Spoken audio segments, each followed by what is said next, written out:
Okay, you guys, now we're gonna do the Gabbie, Hanna, and Jessi Smiles full 3-hour phone call. Obviously, we're gonna do this in parts because 3 hours is a long time to react to, and that would be a 9-hour video, but or up there. So we're gonna do this in parts. We'll see how far we get and try to see if we can do like a good chunk at a time. Now, remember the first two videos we did were the Jessi Smiles video where Jessi essentially outed Gabbie for speaking to a fan about Jessi and disclosing private information and just venting about her, which Jessi thought was inappropriate. Then there was the Gabbie video we reacted to where Gabbie addresses that and explains her side. Now, in our opinion, Gabbie kind of ended up exposing herself more so in that video than anything else. But now we're going to go ahead and do the 3-hour phone call because remember, the last thing Gabbie said, I'm going to insert a clip here. Jessi, your number has never been blocked on my phone. I feel that through the years, and especially recently, that you and I have had some really positive discourse and we have proved that we're capable of civil conversation. I truly thought that we've put all of this behind us, but if there's something that you are hurt by that you want to talk about or something we've talked about that you'd like to talk about again, I'm all ears. I'm happy to listen to you. We can talk privately if you'd like. We can do it publicly in the form of a video or podcast. We can have a private conversation where we record it just so that we have it for ourselves. So notice that she said that if Jessi wanted to call her and wanted to talk, she would be down to do that. So keep in mind that attitude versus what attitude you're going to see in the call, because I personally think that there's a vast difference between how open and welcoming she seemed then compared to how she seems in the call. But we'll go ahead. We're going to be fair. We're going to check everything out and see what both sides have to say. So let's start.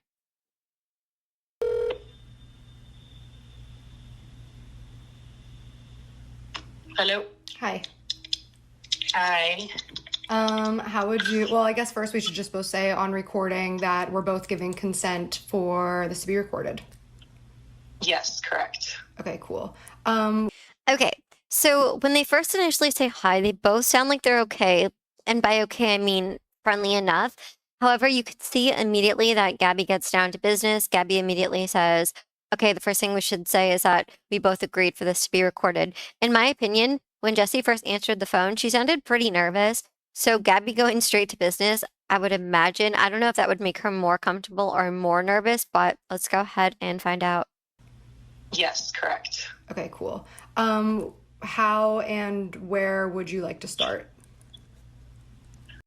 One thing I will say though is for the kind of intro that Gabbie said in the last video where she was like, Jessi, if you want to call and talk about it, we've been cool, we can talk. This sounds very, to me, very formal on Gabbie's end. Obviously, she's here to clear the air, so I kind of get it. But at the same time, you would think that there'd be a little bit more like, just to give a more friendly vibe so everyone knows it's not a bad phone call or it's not anything more than just talking things out, because Jessi's hello seemed pretty like friendly.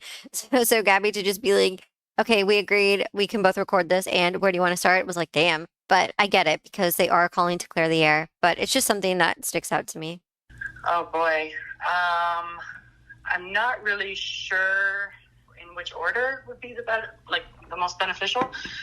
However, I guess I am a bit confused as to what's gone on in the last week.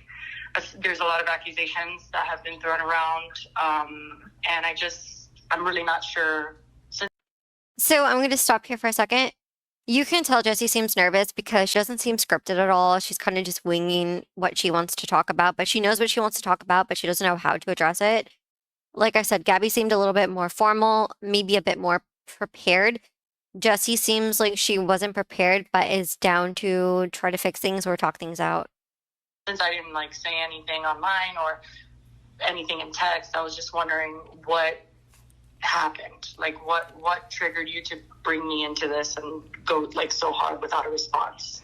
Well, I think it really started with, I was really by the texts and the voice notes that I was getting because I had asked for.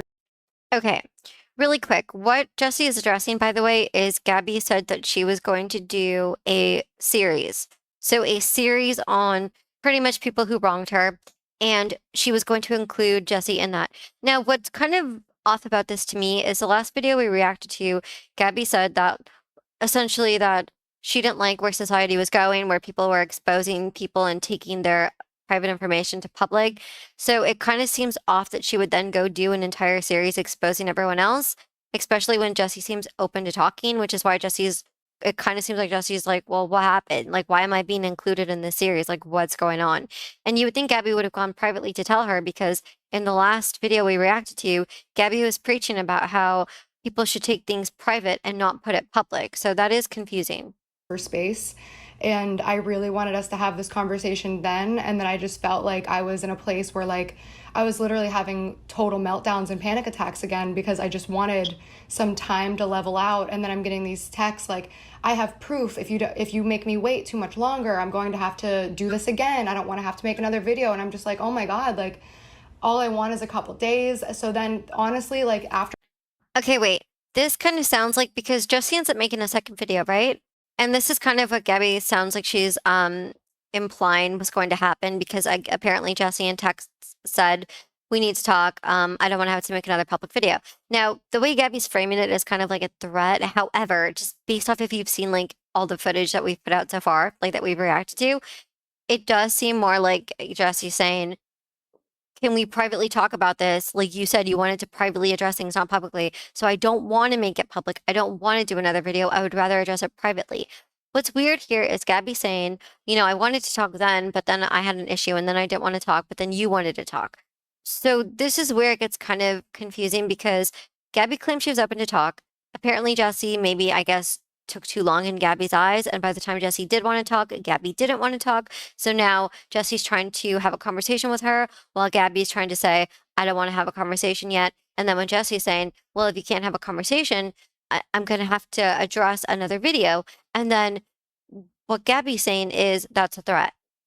To me, I don't think it's a threat though, because you said you'd rather address things privately. And if you're not going to address something privately with someone, then I can see why they would go public because who's to say how much time you would take, right? Like, who's to say you wouldn't hit her back in like 2 years and be like, finally, I can talk to you?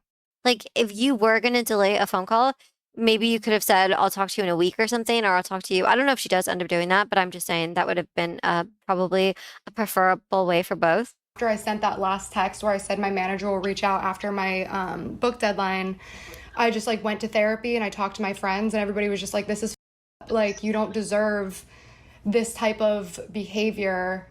Okay, wait. So she says that she did give her a time frame. She said, my manager will reach out after my book deadline. And then she said that she went to therapy and people told her. Now, I don't know if she's insinuating that her therapist told her or if her friends told her, but people around her were telling her that Jessi asking for a phone call apparently was out of line, or maybe they thought that Jessi wanting the phone call sooner than Gabbie wanted it was out of line. However, again, Gabbie ended her last video saying, Jessi, if you ever want to talk about this, let's talk about it. Then Jessi actually hits her up to do that. And then Gabbie says, okay, well, I don't want to do it right now. Again, if Gabbie really was going through things and could not have the phone call, okay, fair enough. And I don't know what the book deadline would have been or why Jessi couldn't wait for the manager. I have to see what the content was that was so pressing that it needed to come out. But we'll go ahead and keep listening. And that was when I started talking to litigators and people were telling me you have to take this legal. So then I started, getting together like all of my evidence and my case. And then I was talking about YouTube and then all the drama channels start jumping in. And then you came up through that. Okay, wait. So never mind then. This makes it sound like it isn't about Jessi, but she was kind of confusing because she spoke about Jessi and then kind of sidelined. I think what she was saying is when people were saying this is so messed up, you should take legal action, whatever. I think that was about the internet coming at Gabbie.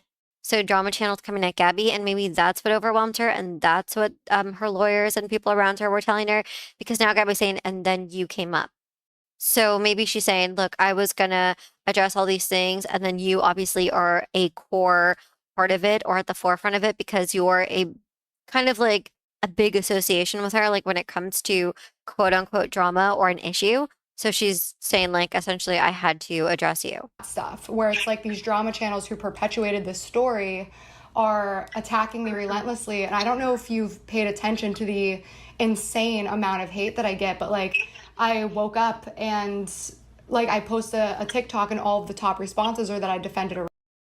So for me, it's just like, why am I giving this time and energy and attention to this person who literally tried to ruin my life for, in my opinion, really no reason outside of anything that you've done to me? Like, you've So she's saying this person that tried to ruin my life, and then she says, you. So she's saying Jessi tried to ruin her life.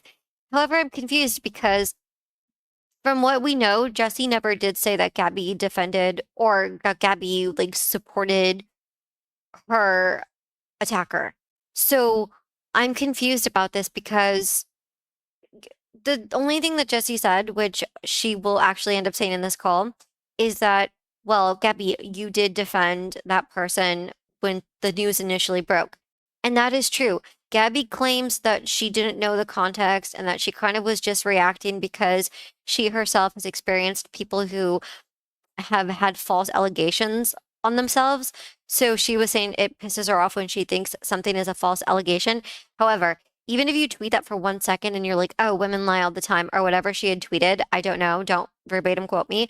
I'm just saying it was something along the lines of some women lying or there being false allegations when Jessi came out about what Curtis Lepore did to her. So when Gabbie tweeted that, it is in the defense of the attacker. It is. It is in the defense of attackers because for you to say, oh, women lie in response to a story about Jessi coming out with the news that Curtis had done something to her, then you are defending him by saying, by like making it so that you might be insinuating that she's a liar or could be lying. talked to fans about me, you've talked to people about me before, and it's like, I talked to this one person and you felt the need to literally try to ruin my life. And you can, obviously, I know you're going to say you didn't try to ruin my.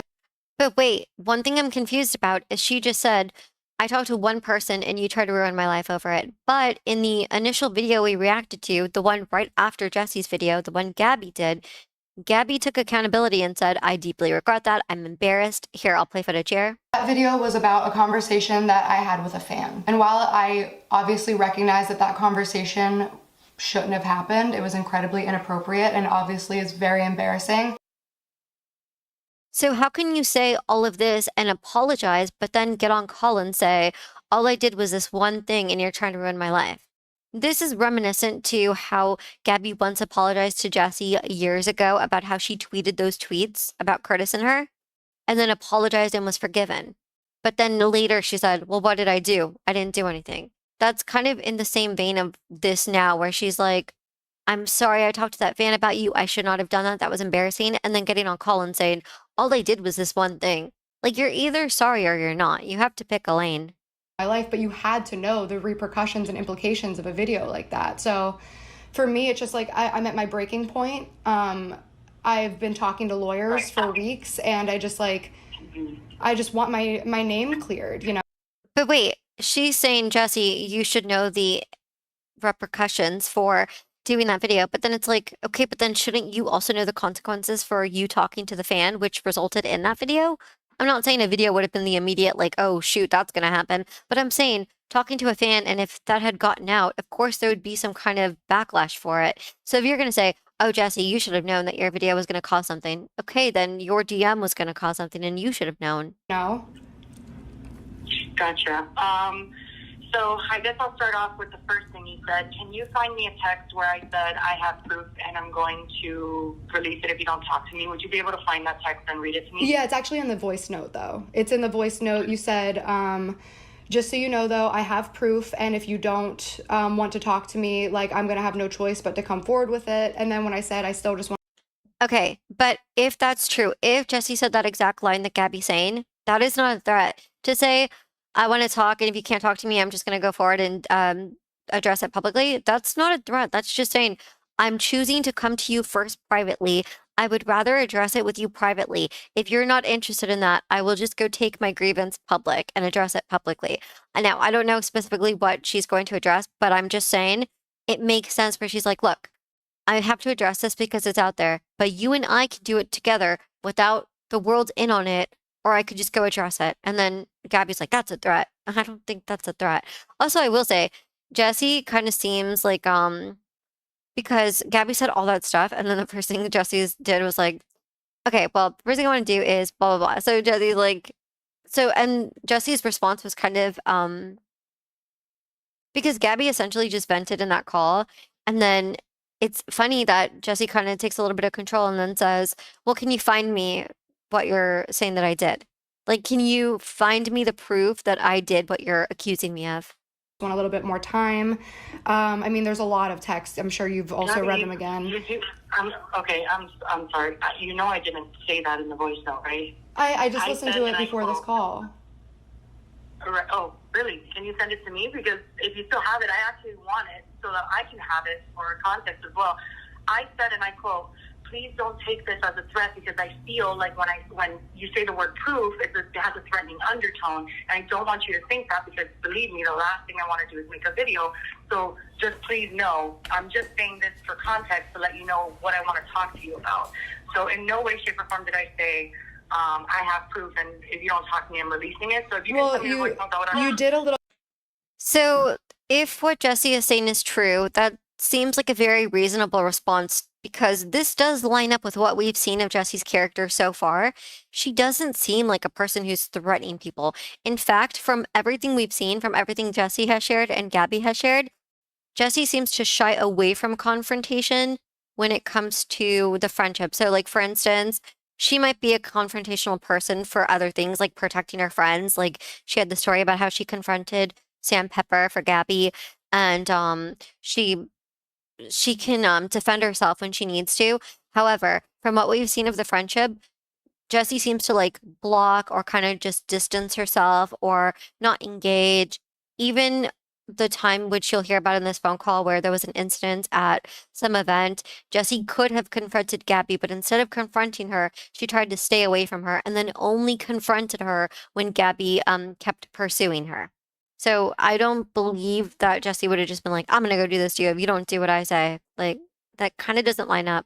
A little bit later on too, though. Later on in the text, you said, "If you keep making me wait, then I'm going to have no choice, and I really don't want to do this. But if you make me wait." Sorry, no. Well, there's no point. I did, Jessie. I've read it. My lawyers have read it. Like, I wonder if what they're arguing about here, though, is the word wait. Like if Jessie said, because she's saying, you said if I make you wait any longer, you're going to have no choice. Now, it would make more sense and be more reasonable if Jessie said, if we're not going to talk, I'm going to have no choice but to address it publicly. But maybe what Jessie's hung up on is the word wait. Like maybe she didn't say, if you keep me waiting. Like maybe she just said, if you don't want to address this, I'll just go address it publicly. And Gabbie is kind of turning it into, if you're making me wait, I'm going to just go do it now. So you're on my time. like that's a point that's not worth arguing because I think it's a matter of perception at this point because the way like my lawyers and my team and I see it, it's a thinly veiled threat.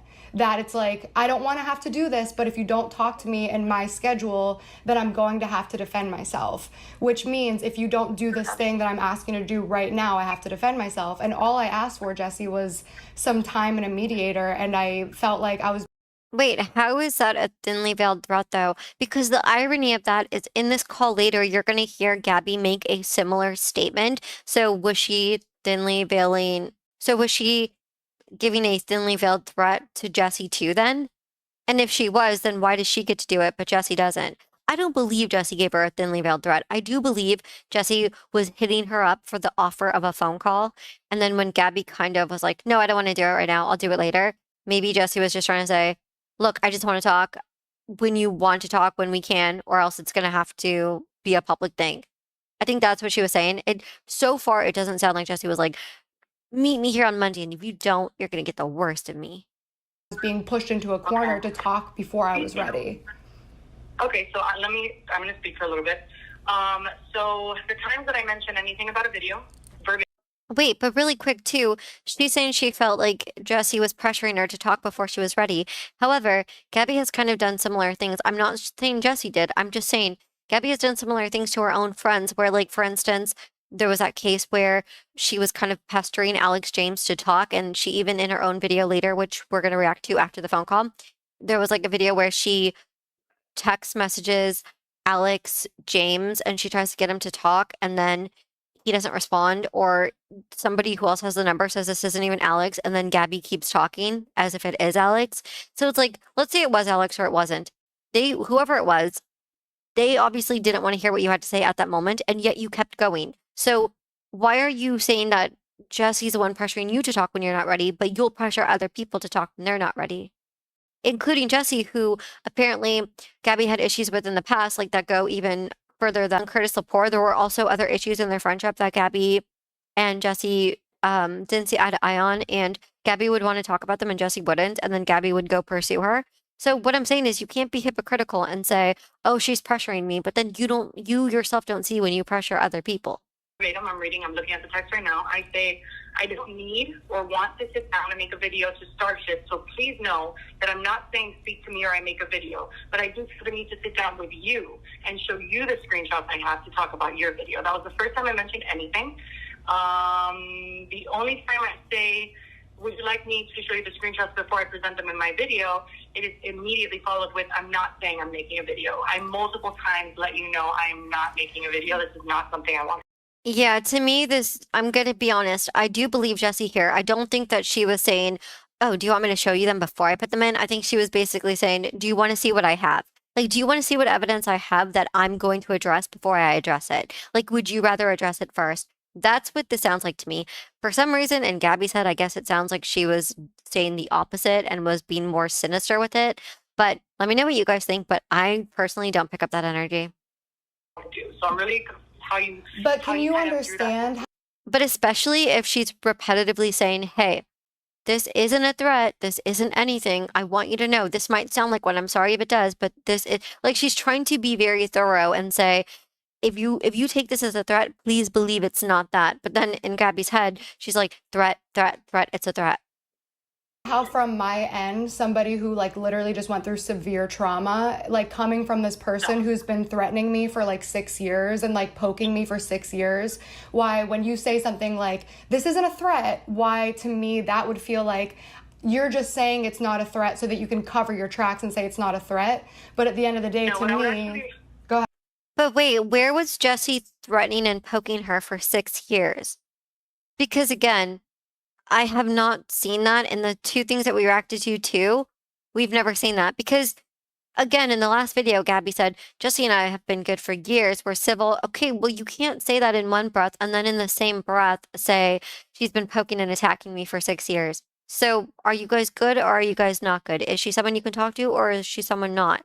It's not lining up here. Go ahead. What I would actually appreciate is I've been threatening you for years, if you can provide me proof of that, because I have not been threatening you for years. Well, I'm glad you brought that up. I actually do have it. I have the, actually, do you want to hear, I can read you the list of all of the evidence that we have right now. So I have. So wait, she essentially in that statement just did what Jessi did in her statement. She said, I can show you the evidence I have. Do you want to see it? That's literally all Jessi was asking prior. Like, do you want to see the evidence I have? Now, Jessi just said, sure, like, show me, which she probably expected Gabbie to say. But can you imagine if she said that right now and then Jessi was like, are you threatening me? That sounds like a threat to me. Because that's essentially what happened with the Gabbie scenario, where Jessi's like, hey, do you want to see the evidence that I have? Like, do you want to know what it is so you can address it or just to know? And Gabbie was just like, you're threatening me. Right now, you're threatening me. Like, can you imagine if Jessi in this call just started doing that? Have the texts and emails, obviously all of the ones that we've exchanged for the past few years, including the one where you threatened to hit me and the one where you said that if I didn't delete my video, you were going to expose me. And the one where you say that you're sorry that you had no reason to cut me out of your life and I just saw you, threw you like a floppy piece of paper and you didn't like that and asked if we could be friends again. So I Okay, but two of those aren't even threats. Now, she says the first one, Jessi said she was going to hit her. What they're referring to when they're talking about the hitting incident, they will address it in this video, but just to give a quick little synopsis, Jessi and Gabbie they had a falling out. Then they became friends again, or not friends, but friendly. Now, when Jessi thought they were civil, according to Jessi, Gabbie reached out to Jessi's ex-boyfriend. I'm going to say his name because even though it's muted in this video, Jessi actually does reveal the name. I believe it's probably because she got permission from him because they seem to be friends, and this is who they're referring to.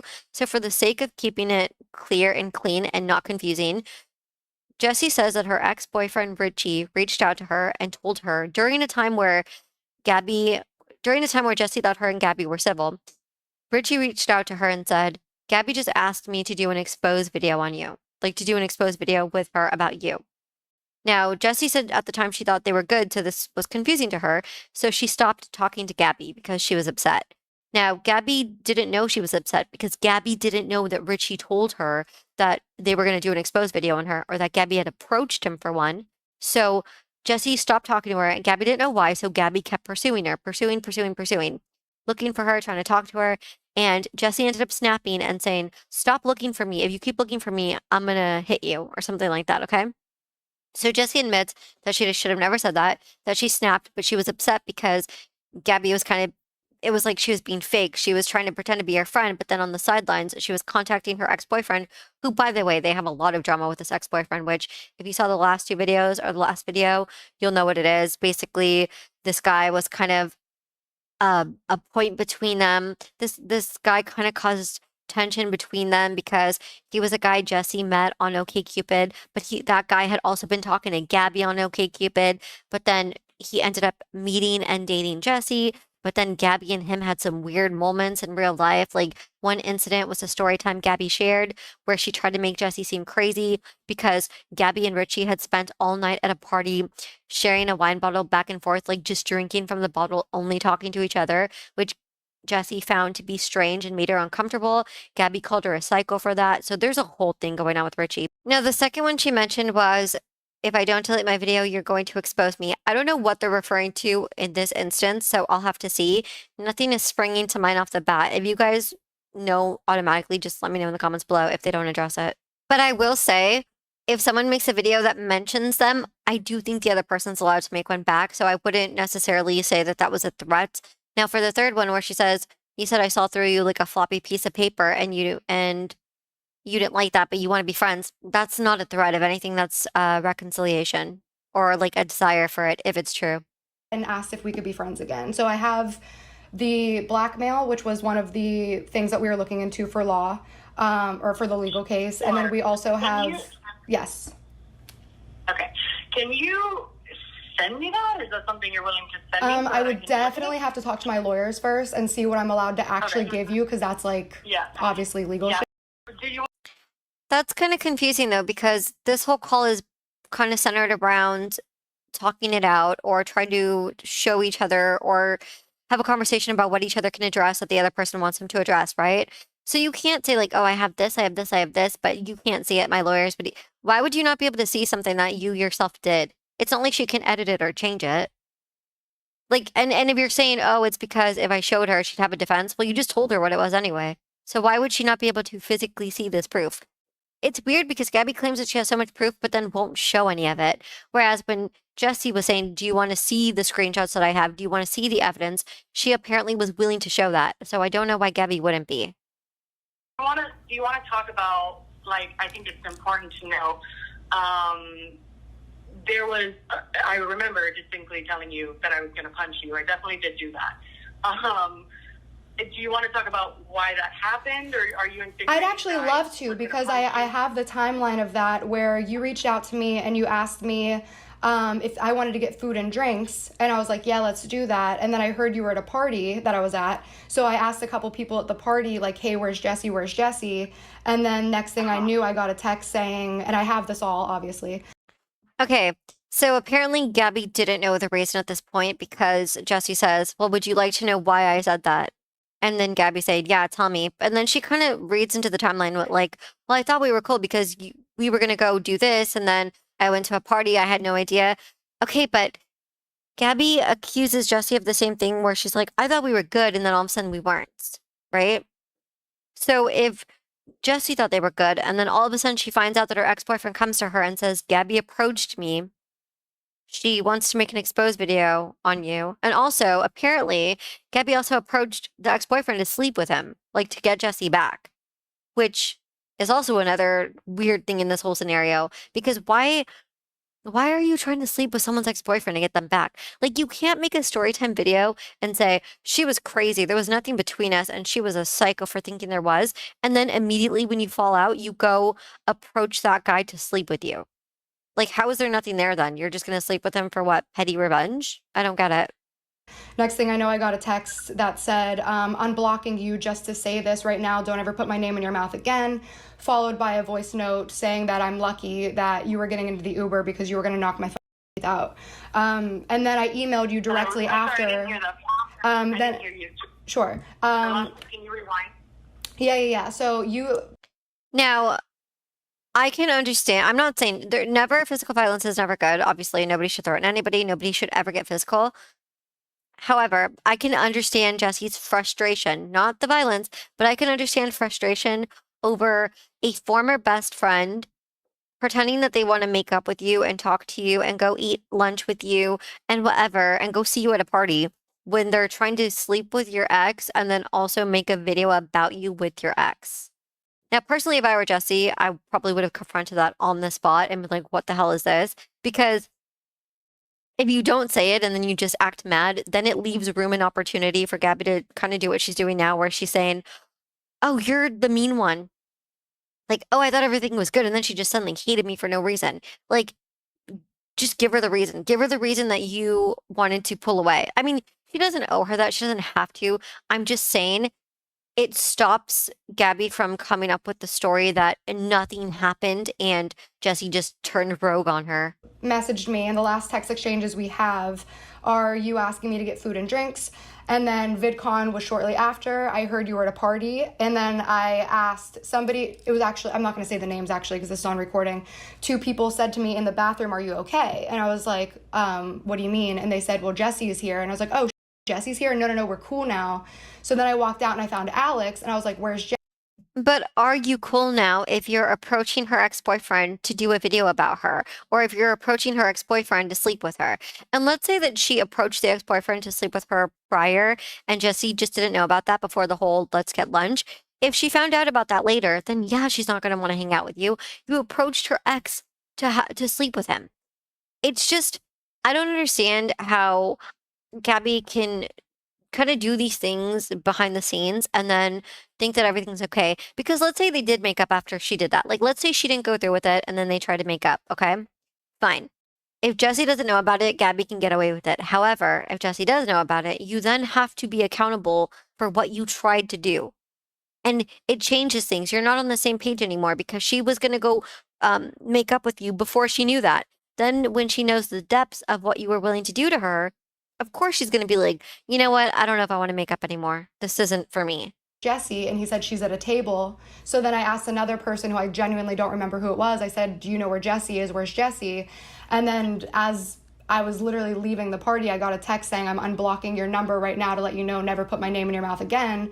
And then afterwards blocked me, and then unblocked me to send a voice note, and then blocked me. And then I emailed you after saying, I'm so confused. You literally asked me to get food and drinks, and now you're threatening to.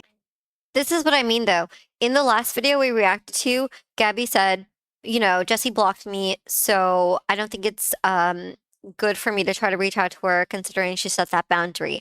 However, she's speaking now about how Jessi blocked, unblocked, blocked, unblocked, blocked, and then she found a way to go email her to find out what the issue was. If you truly believe that someone sets a boundary when blocked, then leave them alone. You don't need to go email them to find out what's wrong. And if you know that you did something like you did, like trying to recruit the ex to do a video or to sleep with the ex, then you have to know that she probably maybe found out about that. You know, you can't just be like, I'm innocent. I didn't do anything. What did I do? Like, it doesn't make any sense. Hit me, what is going on? So on my end, that's what the timeline is. Yeah, no. No. Do you have any evidence to back that up? Yeah. So, I actually do. So if you read our emails and if you remember that situation, I didn't want to punch you for no reason.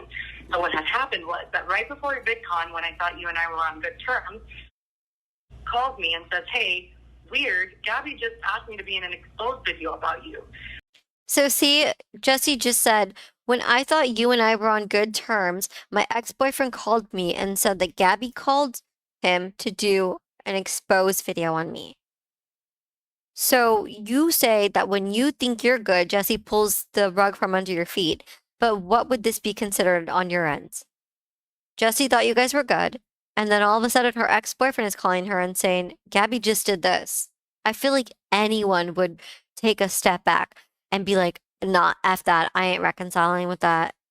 So I lost my and I said, she did what after doing you know what you did with, and I said, okay, I'm gonna lose my I'm probably gonna have to see her at VidCon, and I was gonna avoid you at all costs. That was Okay, two things here. Jessi clearly is not trying to air out Gabbie's dirty laundry because she could say after you did what you did and then say what it was, but instead she says after you know what you did because she's aware that the call is being recorded. So she's not going to out Gabbie there. And notice here too what I said. Jessi seems to shy away from confrontation. Instead of immediately confronting her or being like, I'm going to beat you up now, she tried to distance herself and wanted nothing to do with her and said, oh man, I'm going to this event that she might be at. I'm going to have to avoid her. So yeah, she snap and end up sending the text? Obviously, because everyone agrees that she did. But is she some confrontational person who right off the bat is like, I'm going to go beat you up if you do this to me? It doesn't seem that way. what I was gonna do. I was gonna be like, listen, this person who tried to have sex with my ex-boyfriend is now trying to get I didn't try to have sex with your ex-boyfriend. Oh, you admit to it. Oh, wow. So Jessi knew about her trying to sleep with the ex-boyfriend before she knew about her trying to do the exposed video with the ex-boyfriend. I'm kind of surprised that Jessi was willing to reconcile or be friendly, knowing that Gabbie tried to do that to hurt her. Because that's pretty foul. To go hit up someone's past partner, like romantic partner, and want to be intimate with them just to get a former friend back is beyond. To me, that's beyond. So in my opinion, so Gabbie laughing at that news and being like, haha, I didn't try to sleep with their ex-boyfriend. To me, that's a weird reaction. And it's weird because I feel like Gabbie thinks that Jessi is jealous of her in some way. And she's kind of laughing like, huh, you would think that I was trying to do that, but I wasn't. But she was. And they both speak about that, which will be in a minute. But it's like, why are you laughing at that accusation? No. No, well actually that's not what happened. See, this is the twisted narrative. After you know what you did with two different people that I'm not going to name here because we're recording. Like, Just say, are you out of your mind as we're trying to have like. So I'm not 100% positive on this. So someone in the comments is going to have to correct me or tell me the story. But what I think they're referring to here, because they don't actually like address it, is I think this is another story time that Jessi did. I think I could be wrong, where she was doing a story time about Gabbie, where she said that she hooked up with a guy that she found out later that she didn't even know that her friend liked the guy that she ended up hooking up with. So I think what Gabbie's referring to is you hooked up with two guys that I liked that you knew I liked. Now, whether Jessi actually knew she liked them or not, we don't know. But you can't. Okay, here's my take. There's so many guys in the world, okay? I genuinely don't think that friends should be fighting over guys. Like, if Jessi knew that Gabbie was into a guy and she pursued it, in my opinion, that would be wrong, obviously. Now, I don't know if that's the case. I'm not saying she did that. But if it's a case where I think this is the way Jessi presented it, if it's a case where there's a guy and for whatever reason you guys both know him, you're both around him, whatever, and you don't know your friend likes him, but this guy likes you and you kind of like him back, there's nothing wrong with you pursuing that. You don't even know that your friend likes him. Or even let's say you both happen to like a guy, okay? I feel like really good friends kind of just won't even get into that. Like, I feel like if two friends really like the same guy, one will bow out. That's my personal experience. One will always bow out, but I don't think it's wrong if you both like the same guy and he likes one of you and then you go with him. I don't think there's anything wrong with it. You can't control who he likes, okay? You can't. So if he ended up liking Jessi more or he was attracted to Jessi, whatever, that's not Jessi's fault that she then went and pursued a guy that she also liked. Unless, this is my only unless. Unless this is a guy that she strictly knew Gabbie liked and she didn't even like, and she pursued him only because Gabbie liked him, which I don't think is the case. But let's continue. Also, let me know, you guys, what your experience with that is. Have you ever had a friend who went after a guy you liked, or was there ever a guy who liked you but not your friend? And did you know? And did your friend really like him, or did you not know? I need to know. A civil conversation. Do you understand why I've been avoiding this for so long? I'm trying to have a civil conversation. I let you speak. Okay. May I please speak? Okay, I'm sorry. Thank you. Okay, I'm sorry. Thank you. Okay, I don't like this tone here from Gabbie because it comes out very condescending. Jessi names the names of the two guys and then kind of defends herself, and then Gabbie goes, "Are you out of your mind?" As we're trying to have a conversation, like she starts to scold her, and then she like makes it so that Jessi feels the need to apologize by saying, "Can I speak? Can I please speak?" Nobody was stopping her from speaking. So I don't like the tone shift here where it almost comes off like Jessi did something wrong simply for naming someone that they both knew who they were talking about anyway. Like, you were going to mute names from the convo anyway, or you were going to cut things out. Who cares if she said the names or not?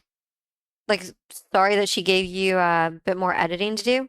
So after that situation, actually reached out to me over OkCupid, and then he was venting to me, and I have all of these messages as well about you and saying how. Okay, I don't know why she always thinks she can get away with this, but she's saying, no, Richie reached out to me. Your ex Richie reached out to me to sleep with me, and I have proof of that. He was venting to me about you. Okay. You're still a guilty party in this because even if that's true, even if he came and addressed you first and he pursued you, why the hell are you entertaining a conversation with your former best friend's ex-boyfriend? That is the most petty thing. It goes along the pattern of Gabbie also entertaining a conversation with Curtis, Jessi's attacker. So why are you always so interested in sitting and listening to people who hurt your former best friend? I don't get that.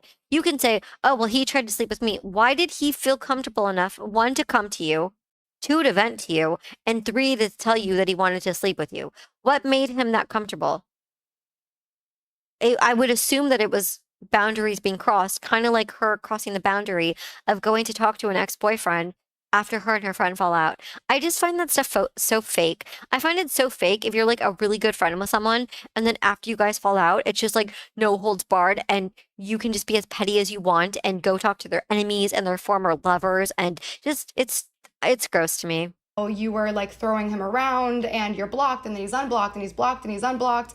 And he was like, literally, she's doing the same thing to both of us. And then I said to him, maybe we should just hook up. And so two things here. He goes, she's doing the same to both of us, meaning Gabbie also vented about Jessi to Richie. Again, I don't care if you're not friends anymore. It's still betrayal to go to a former friend's ex and you're confiding in them and you're venting to each other. And what, you're talking about how much you both hate her? Which secretly you both don't if you both can't keep her out of your mouth and you have to continue to talk about her, in my opinion. Like, why are you still talking about her? If she's not in either of your lives, then let her go. And then she goes, oh, I joked that we should sleep together. First of all, it ain't a joke. And it ain't funny. And why are you suggesting that you should sleep with him to get her back? Like, oh, we should just do something then. That wasn't a joke. That was a feeler. That was to see if he would be interested and if he would do it. he said, yeah, we definitely should. How about tonight? And I was like, haha, no. And then he hit me up 2 more times to have sex. Never did. So as I'm sorry, So you're saying, so Gabbie's saying, no, this guy tried to sleep with me. You're the one who suggested it. She suggested it, and then he tried to hit her up twice to take her up on that offer, and she's trying to say, no, he pursued me for it. Yeah, after you threw it out there. And it wasn't a joke because later she says, I just wanted to see if I could. That ain't a joke. That's you seeing if you could, so that if you wanted to, you could and you would. And we've talked about that. And that's the thing that's like, I'm so tired of having the same conversations. And that's another reason why I felt like this is like my.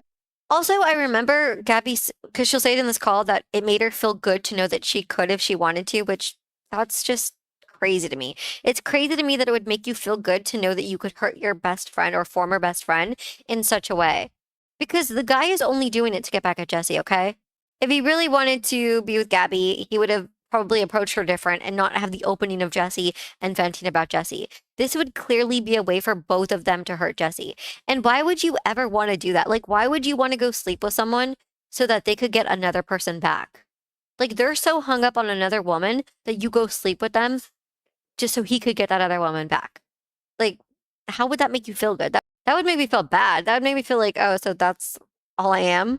The final only thing I can do is how many times can you and I just be cool and talk it out and be fine before you do this again? Like, I feel like no matter how many times we talk, you're going to continue to tweet about me and call me a shitty person, or like tweets saying that I collabed with your rapist, or like comments that.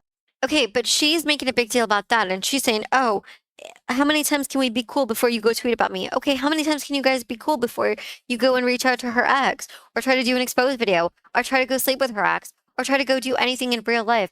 It doesn't make sense how you're mad that she's taking things to the internet when you're doing things behind the scenes in private that affect real life. So I don't understand how Jessi's being painted as the villain here. I don't. And I'm kind of surprised that I ever kind of got fooled in the beginning when I said, oh, yeah, well, it is weird that Jessi would tweet and delete out of nowhere if she thought they were good. But then after I saw all the evidence, I was like, but they weren't even good. They had had a moment where Gabbie offended Jessi and she clearly wasn't talking to her. And it seemed like Jessi was reminded of why she doesn't talk to Gabbie. And then she tweeted something vague about how if you're a bad person, blah, blah, blah. That's not the same as let's all get Gabbie Hanna, let's all get our pitchforks out. But the way that Gabbie presents it is like she's a victim of some organized attack from Jessi, which I don't think is happening, and I don't see it. Considering what Gabbie herself had done in the past to Jessi, I don't know why she's so up in arms about Jessi either tweeting or liking a tweet, because at least Jessi isn't going to Gabbie's ex-former partners or ex-friends or even attackers and trying to associate with them. Or like comments that are saying that I'm a shit person, because all of this stuff is documented through forensic analysts, and thank God I have. But here's the thing. If Jessi thinks that Gabbie is a bad person, she's allowed to think that, considering what they've been through, and even Gabbie says what we've done to each other. So if you're allowed to think that Jessi is your user, as you've called her, why is she not allowed to think that you're a bad person? And why is she not allowed to express that with either a like or a tweet, or, things where she's not directly outright mentioning you, but she still feels some kind of way? She's allowed to feel a certain way about Gabbie that Gabbie's not allowed to control, which I think Gabbie struggles to let people feel what they want about her.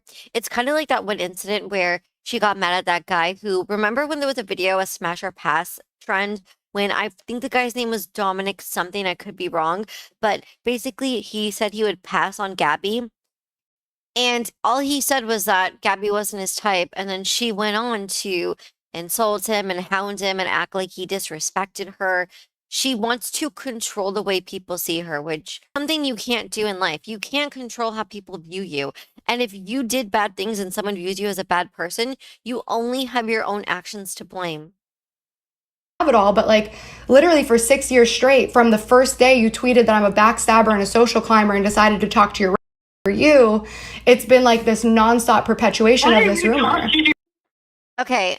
Even if Gabbie didn't choose to talk to Curtis over Jessi, she still talked to Curtis after her and Jessi fell out, which is a weird thing to do. So she kind of is like, I didn't collab with your attacker. I didn't do that. Okay, but you had how long of a phone call or FaceTime, actually? You FaceTimed him for how long? That's still an association. It doesn't matter if you guys collabed online. Who cares? The point is that you privately associated with him so long that he allegedly apologized to you and you heard his side of the quote unquote story. There is no story to be had. He attacked Jessi. That's the end of the story. We don't need to know every angle and every side. He already pled guilty to that. Oh, I have the tweets where you tweeted I'm a backstabbing friend, and then you tweeted that I'm a social climber. Gabbie Hanna is I said Gabbie Hanna is a backstabbing friend. I said Gabbie Hanna is a backstabbing friend. You responded to a tweet that said something about me, and then you tweeted publicly, you put a period in front of it so that everybody could see it. You said backstabbing people, I tell ya.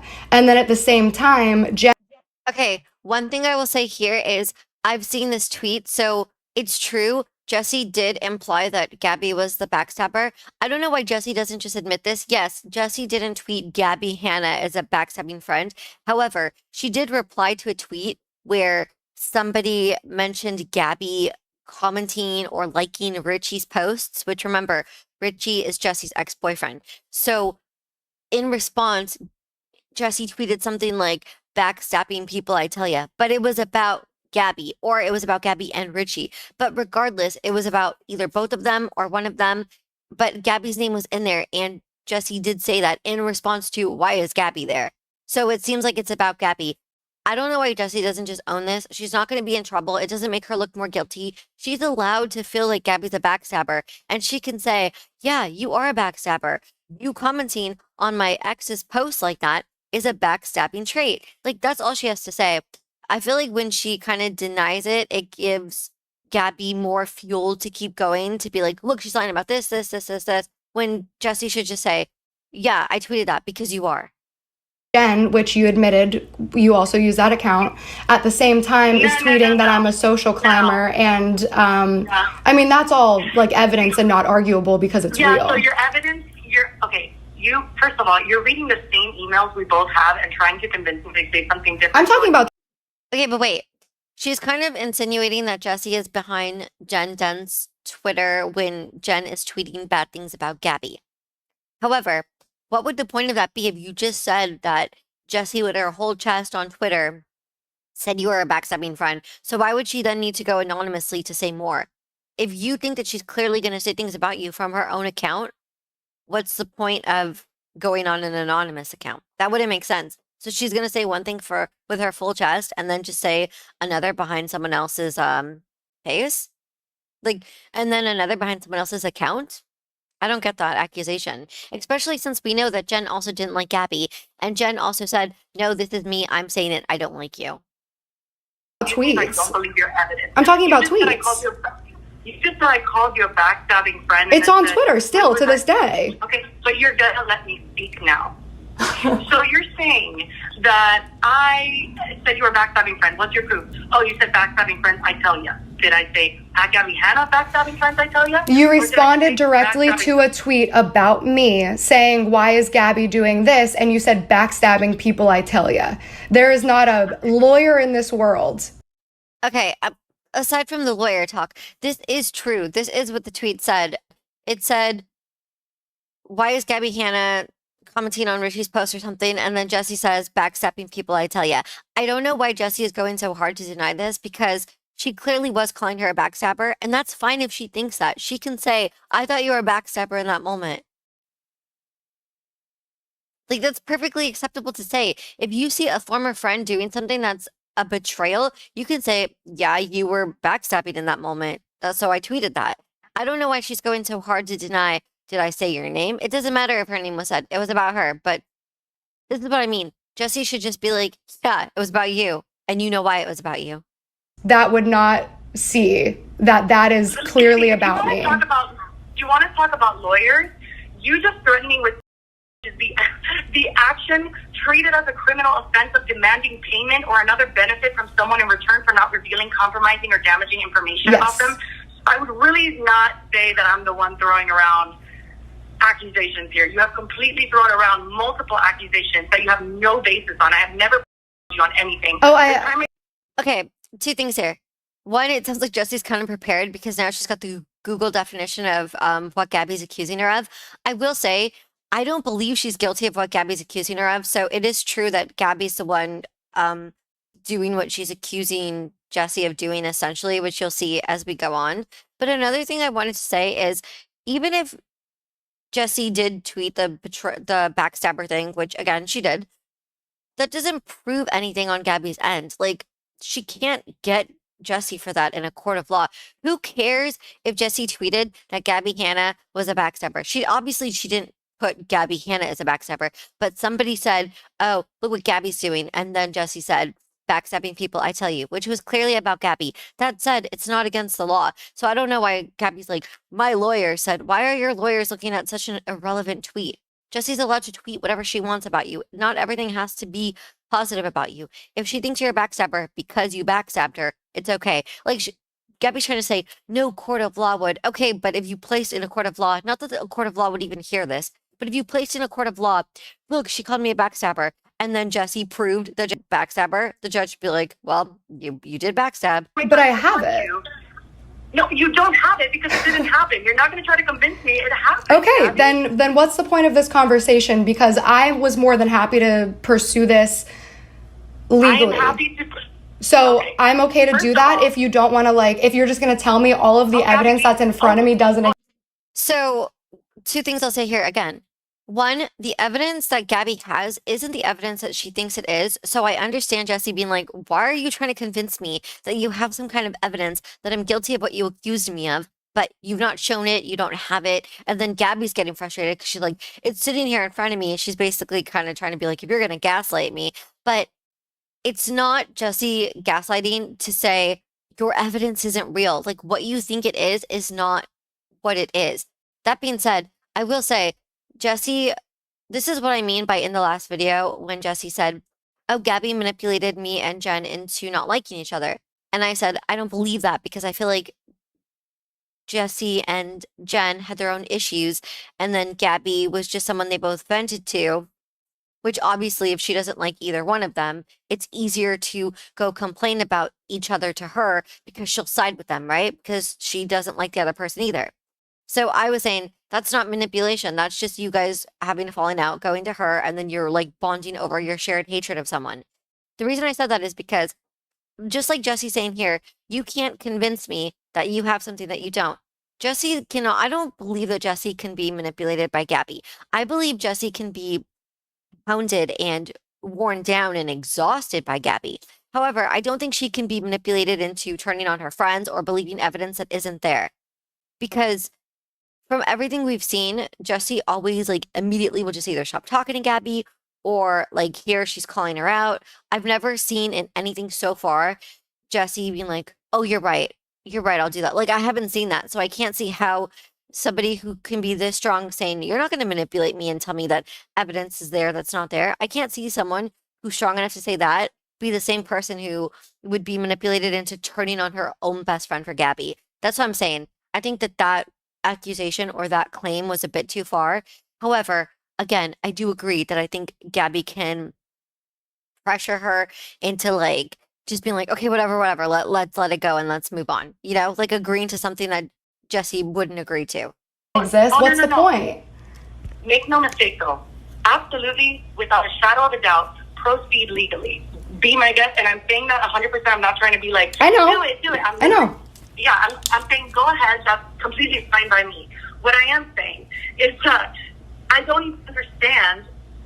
Like, you're saying the same things we both have, our email exchanges that we both have, our Twitter interactions that we both have, and you're trying to convince me that I tried to extort you, like, you.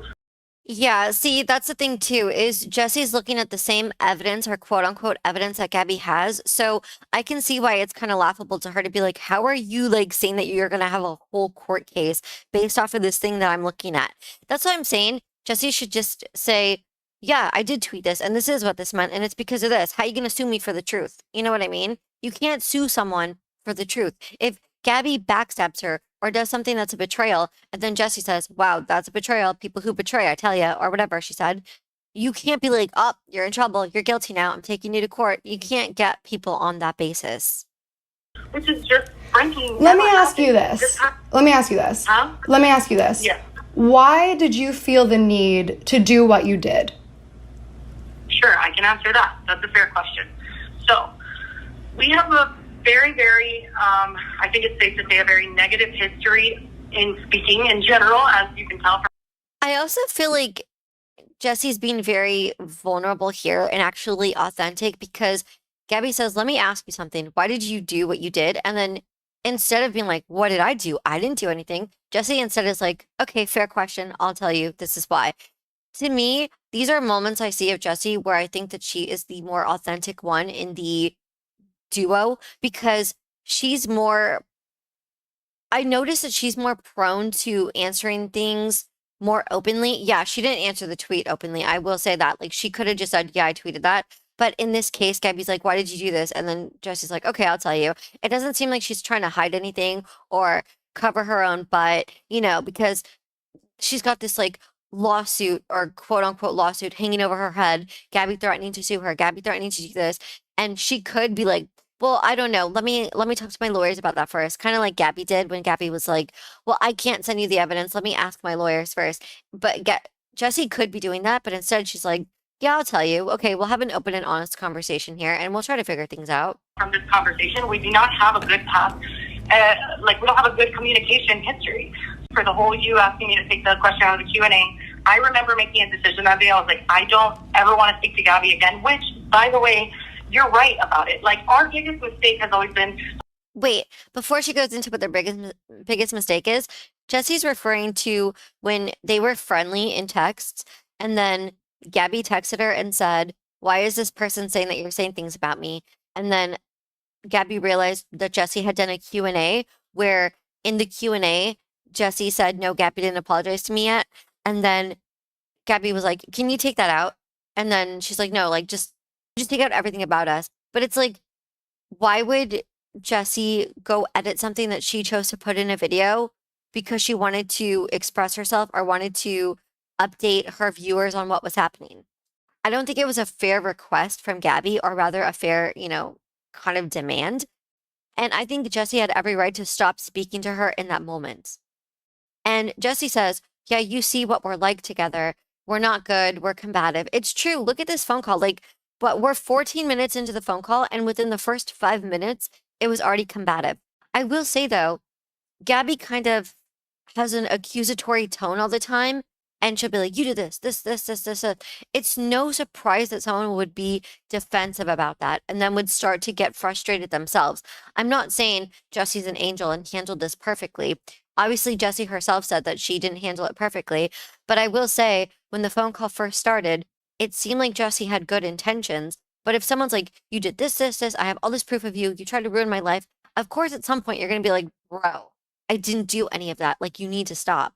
Let's try to be nice to each other. Let's try to be amicable. Like, it just cannot continue on either side. Like, I think we both realize that now. At the time, that's the decision that I made. When everything came up with Trisha, and I saw her videos calling you scary and basically insinuating that I'm sorry, I don't mean to insult you, but like. The reason, by the way, that they can't be amicable and be civil with each other is because there's too much pain there. Now, I said this before in the last video. I feel like Jessi does this thing where she seems open to reconciling with people who hurt her because she kept allowing Gabbie to text her and then talk to her and try to like be nice. I feel like that kind of speaks on Jessi's character where she's like, "Yes, you hurt me, but we once were close, and I would rather not have bad blood between us," as opposed to just cutting each other off completely, okay?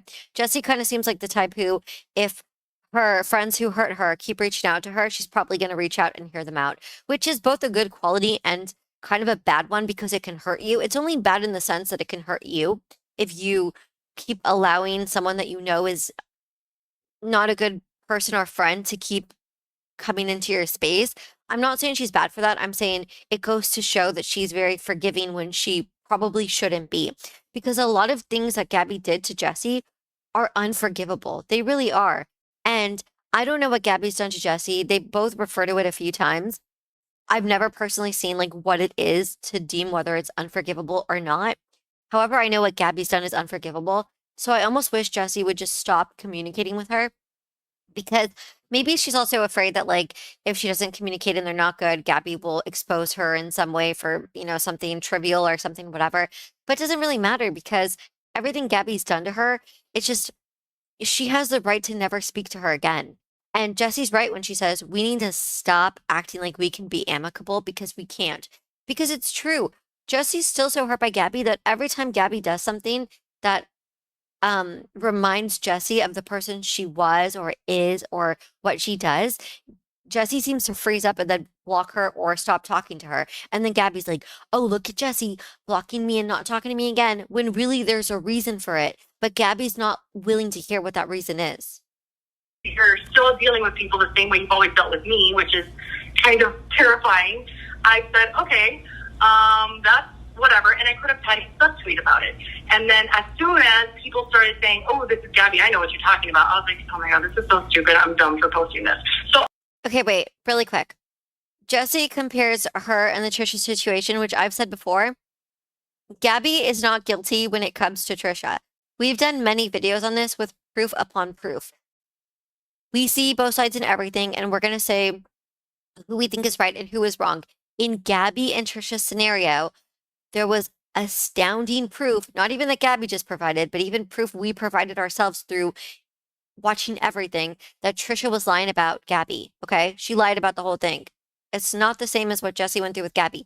However, I can see why Jessi would think that it was, because if she sees that, let's say Gabbie's kind of pestering Trisha, then Jessi can be like, wait, Gabbie pestered me like that too. Wait, Gabbie lied about me too. But Gabbie wasn't lying about Trisha. That's the one difference.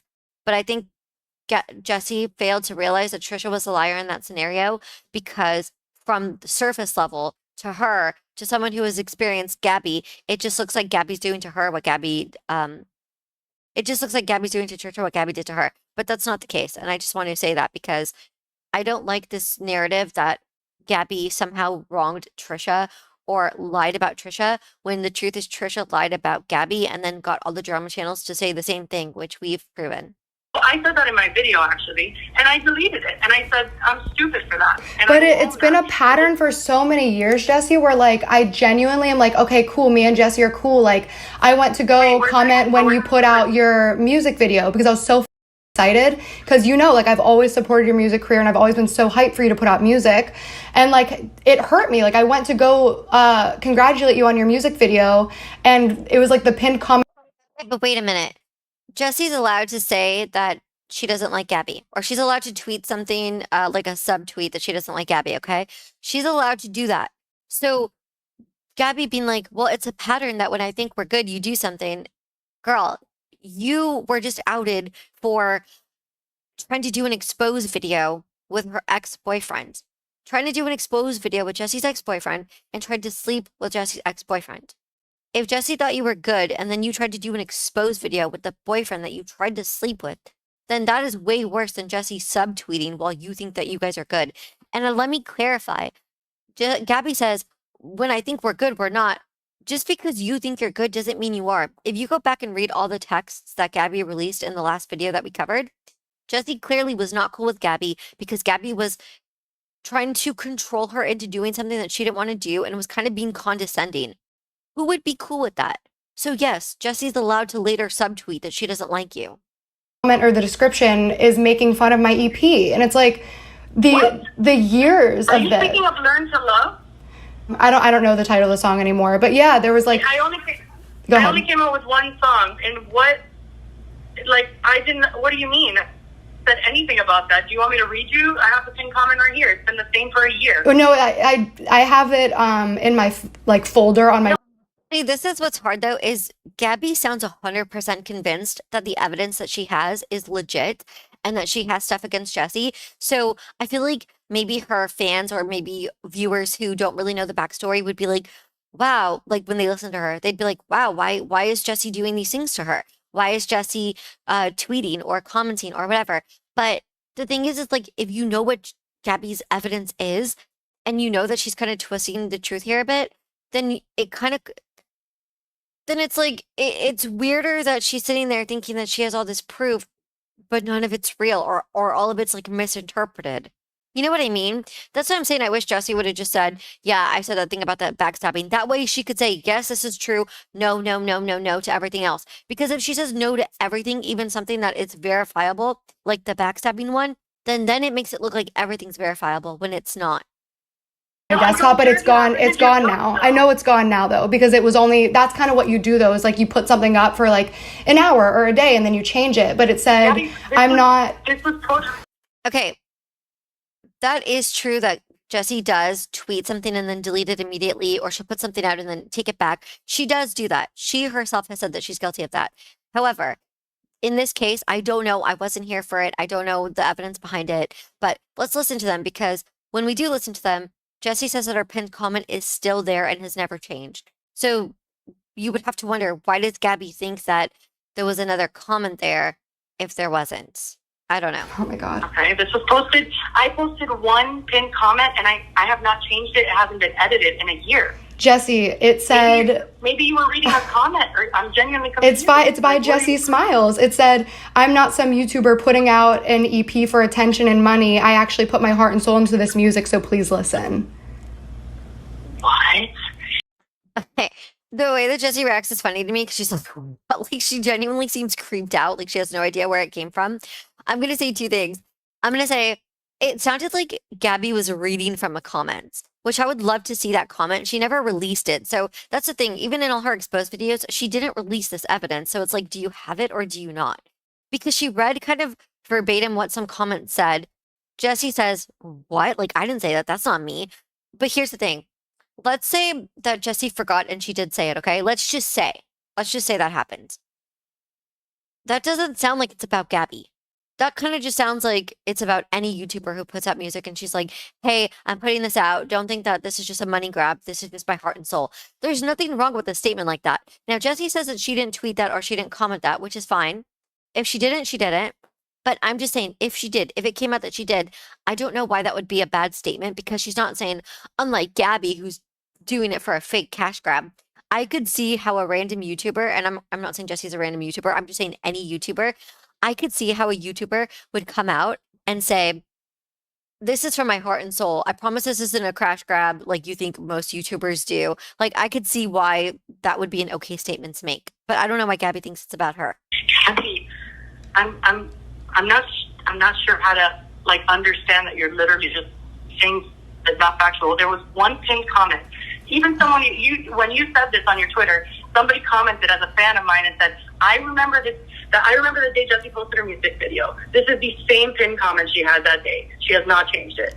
People remember, like you cannot just say on the day of my Learn to Love music video that I said, I actually tried on this the easiest thing to do here would be if Gabbie had the evidence, the easiest thing to do would to just be to post it or to just show it to Jessi on the spot.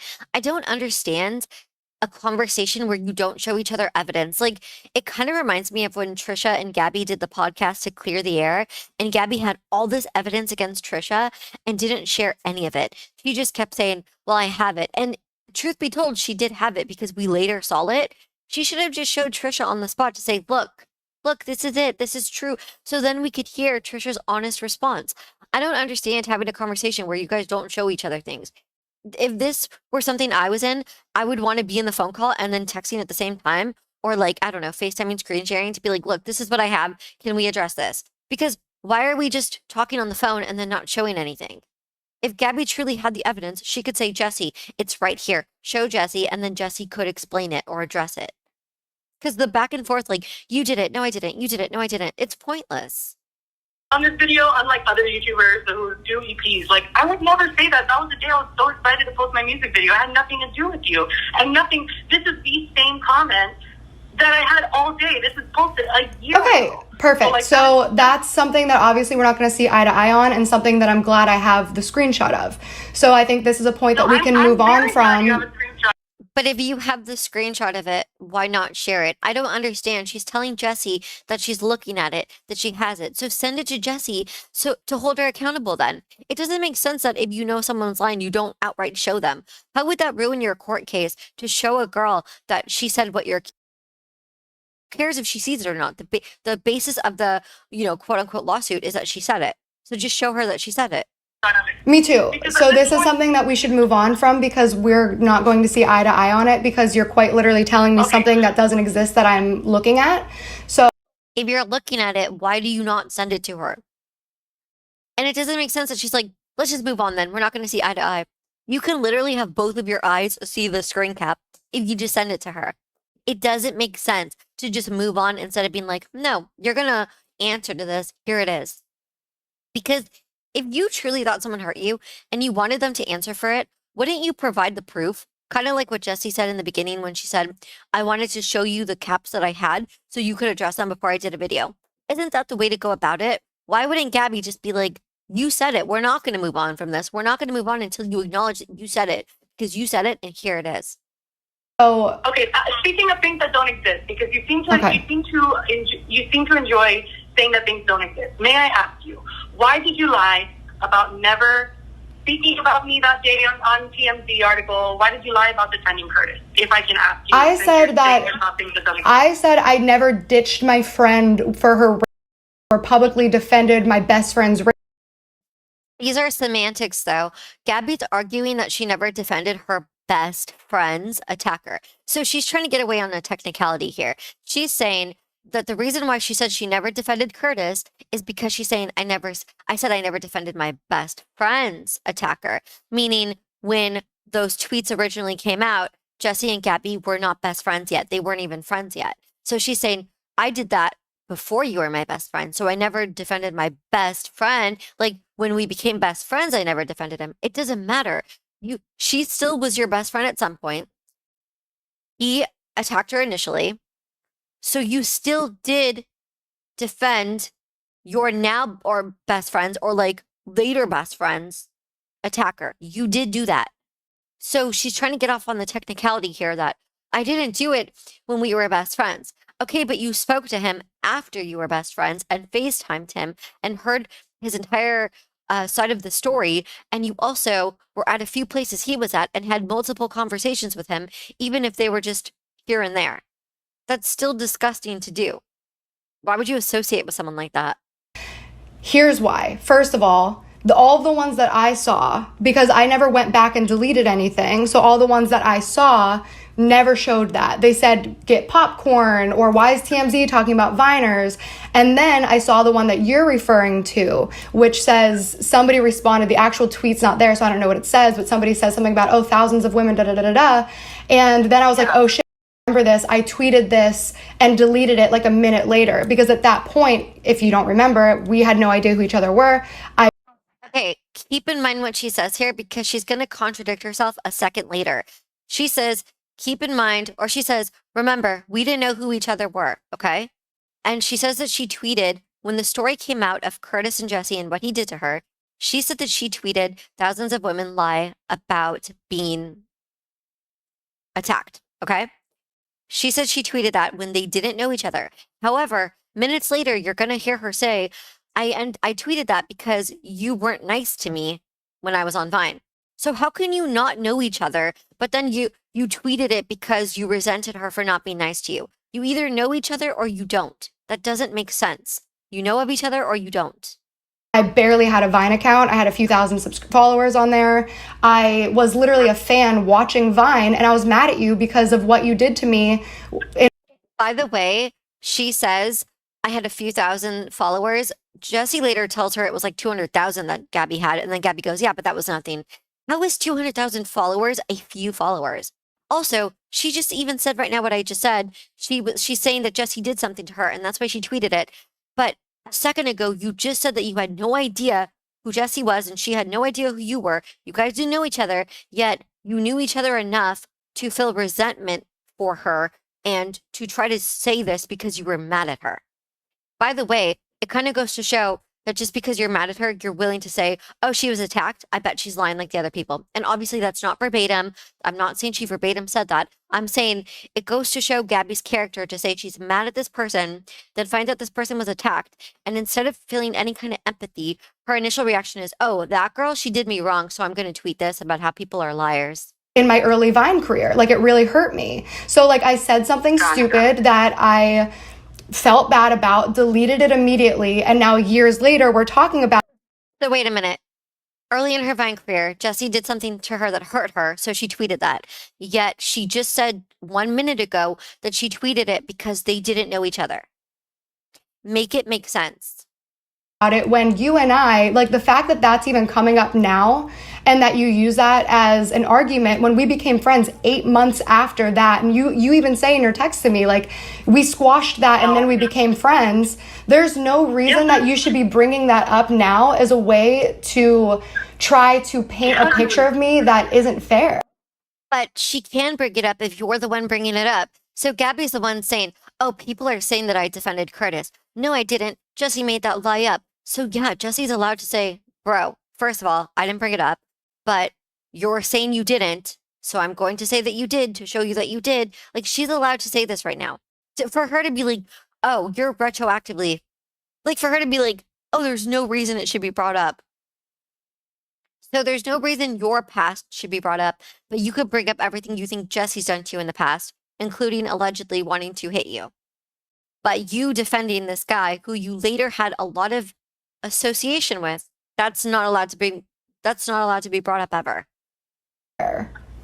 Gabbie, listen, you brought it up in your video. You said, oh, this was a song lyric. I had no idea about the TMZ article, knowing damn well that you apologized 2 months later in March 2014 to me at the New York Vine meetup that I'm sorry about those tweets, that was wrong. And literally you're on your video saying, oh, this was just a song lyric. That one was a song lyric. That one was a song lyric, and that one was before the TMZ article. You said you deleted it as soon as you understood the context. Yes. Yes. The one. Gabbie's trying to get off on another technicality here. This is why I'm saying she gets mad at Jessi for trying to be like, oh, yeah, I tweeted, but it didn't say your name, okay? She's mad at that, but then she's doing the same thing by saying, yeah, that was a song lyric. You guys, the song lyric was beware, beware, beware of a woman with a broken heart after it came out that Curtis had attacked Jessi. So who cares if it was a song lyric? There's still the insinuation that you're saying, oh, beware, beware, beware. She's brokenhearted, so she's going to lie about you. That's the insinuation. You cannot just be like, that was a lyric. That was a song lyric. Who cares? What we care about is the implication there and the insinuation that she was lying because she was brokenhearted. No. I'm talking about the different one. We're talking about different tweets. So you're talking about the beware, beware, beware of a woman with a broken heart one. That was a song lyric. That was a meme on Vine. I'm talking about the one that said... It could be a song lyric, but you tweeted it to a man on trial for rape you were supporting that day. Yeah, but that tweet, I was like not the context. The one about... See, she doesn't just admit it. Even Jessi says you were supporting him that day, and then Gabbie goes, yeah. So you admitted that you just were supporting him, but now your whole defense is that you never supported him. It was never a thing, that you tweeted it and then you regretted it and you deleted it. Isn't that the same thing you just got mad at Jessi for earlier in this convo? She was mad because she said that Jessi shouldn't be feeling things and tweeting them and then deleting them because they still count. If that's true, why do yours not count? It doesn't make any sense. So Jessi's not allowed to say, oh, she's a bad person. Never mind, I changed my mind, delete. But you're allowed to say, women lie about this all the time, and then delete it and then say, oh, no one ever bring it up again. So why is yours allowed to never be brought up again, but we have to keep bringing up Jessi's, which is to a way, way, way less degree, like not even close to yours. About the thousands of women that is deleted that I'm not sure what the actual one is. Huh? They're by the same person, so that's why I'm confused on how you missed it, because it's the same user that was speaking with you that day, and actually other users that were speaking with you that day. If you look at the thing that Lily put up, there's a whole other interaction that shows a lot more of what you were saying that day. And you were calling me a liar. And it was deleted that day 6 years ago, right? Because... But who cares? She said, and it was deleted that day, right? So Jessi's earlier defense was that something she tweeted about you was deleted that same day, and you wouldn't accept that defense. So why does that defense get to work in your favor, again, when what you did is so much worse? So Jessi's not allowed to feel something and then delete it, but you're allowed to go defend someone who did the undefendable, but you delete it and then that's okay? It should never be talked about because you deleted it the same day? Then why are you so mad at Jessi? You just said you're doing all of this because she tweets and deletes. But according to you, that's okay to do. As long as it's deleted the same day, then it's a slate clean, right? I put it up, I regret it. As a fan of Vine and a follower who was commenting on the lives of two people she never met, just like I'm never met, yet she had such an issue with one of them that she felt resentful enough to make the tweet. Her story doesn't make sense. You can't say that Jessi did something to you that hurt you to the extent that you would tweet something like this, and then in the same breath say, I was commenting on two people I didn't even know. I had no context. That's not true. You did it to be vengeful, to be petty. Hey, I let you speak, please. So just like people are commenting on my life and Again, this is condescending of her. One thing I noticed between Jessi and Gabbie is when Jessi has evidence against Gabbie, she doesn't shove it down her throat. She kind of is like, but you did do it. And then she'll like kind of softly deliver the news. Whereas when Gabbie thinks that she has evidence against Jessi, she's like, you did do this. You did. Here it is. Here it is. But then we'll never show it. But she'll shove it down, while as where Jessi has real proof and then kind of like politely tries to deliver it, which is it kind of goes to show you that I get the sense that Jessi feels like she's walking on eggshells with Gabbie and kind of doesn't want to provoke unnecessary volatile reactions from her, whereas Gabbie doesn't care about that. Gabbie will be as volatile as possible and put Jessi on the defense. Whereas Jessi seems more like, okay, but this did happen. You know what I mean? That's the difference between them. in my situation, in our situation, that was what I did. I put some tweets up that I obviously don't agree with in 2020. It was 6 years ago, and I didn't remember them until I saw them again, and I was like, okay, yeah. And then I was thinking, okay, maybe I'll do, like, once I talk to Jessi, because I was expecting you to reach out, like, maybe. Wait, I find that really hard to believe. You're saying that you don't remember some tweets you did 6 years ago, but they were tweets that you apologized for to Jessi. That wouldn't make sense to me because you would know that you had even if you didn't know the exact verbatim tweet, you would still know when you made friends with someone that you formerly hated because remember, she didn't like Jessi because Jessi was supposedly mean to her. You would know that, oh yeah, I tweeted those things and then I apologized to her for them and then we became best friends. You would know that there was something in your past there. You wouldn't just say, I never did this. There's no tweets that exist. Well, okay, I found out they existed, but I didn't remember them. Even if you didn't remember them word for word, you still know that you apologized for something. So that doesn't make sense to me at all. Especially if you know now, you're like, oh yeah, I remember why I did it. So wait, you remember even longer ago than 6 years why you did it, but you don't remember that you did it? How is that possible that you remember your intention, but you don't remember the actual act? Maybe I can correct this because that was something that was pointed out to me after I put the video up. And I was like, yeah, I'm going to talk to Jessi. We're going to figure it out. And then it got into like this long, heated conversation when I just like needed some time. And that's why we're here. But my whole. Wait, but this is what I said in the beginning. She's saying, oh yeah, when those tweets came out, I was going to address them, but I was going to address them with you privately and not publicly. First off, that seems sketch to me because why would you not just address them publicly like you addressed all your supposedly innocent ones? It seems like she wanted to address them privately with Jessi first to kind of get absolved for them and then be like, oh, Jessi absolved me of these so that the public would handle it better. That seems sketchy and kind of ratty behavior to me. Also, she says, yeah, I figured I would talk to you and call, but then all this happened where I needed time and then it became this big thing. So again, you're the one who said, Jessi, I'm open to talking to you. And you even said, I'll address that when I talk to Jessi. And now you present the video, your last video, but now you present this like, Jessi, you've been hounding me for a call. You literally just said that you offered to call her and that you had intentions to clear things up with her, but then you made yourself as hard to be available as possible. Like you made yourself as unavailable as possible and then vilified her for wanting you to be available for the call or trying to figure out when you would be available for the call. The call that you offered, by the way, it wasn't Jessi's idea to call, it was yours. You offered Jessi this call kind of as a get out of jail free card because I know she did it because she was thinking, if I talk to Jessi and we smooth things over, then I can come back to the internet and say we're good. So that was your request, which she was like, okay, I'll talk to you, which doesn't even really benefit Jessi. It only benefits Gabbie, but Jessi was willing to do it. And then Gabbie didn't want to do it. And then Gabbie kind of is like, she's pressuring me for this phone call that I offered her to do. That doesn't make sense. The whole point of this is, why is this coming up in 2020 when we became friends 8 months after those tweets were even out? So it just shows that you're retroactively trying to paint me as a villain where like you can't forgive people. You can't forgive people and move on and have discussions and then just continue to bring it up over and over and over. But the problem is like Jessi's not the one bringing it up. The fans are, the viewers are, because once again, you guys, it was never resolved. Now, if you remember the last video we reacted to, if you watched it, Gabbie shares texts between her and Jessi. In those texts, Gabbie had offered Jessi to do a video together where they address everything. This was before everything had happened, okay? She said, let's do a video where we talk about why we're not friends anymore and we kind of resolve everything. Jessi was reluctant but down to do it because she said she wanted to repair what was damaged between them.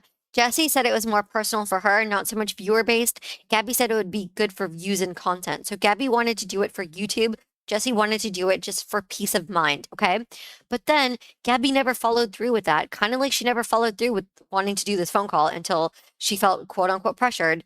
So she didn't follow through with that. And then Gabbie's surprised why the internet still thinks the things that they think. You're the one who decided not to do the video with Jessi all those months ago. That's on you. You could have stopped all of this, but you didn't. So she's trying to say, Jessi, you keep bringing this up, but it's not Jessi, it's the internet. And then Gabbie saying, oh, I didn't do it, but she's telling everyone I did it.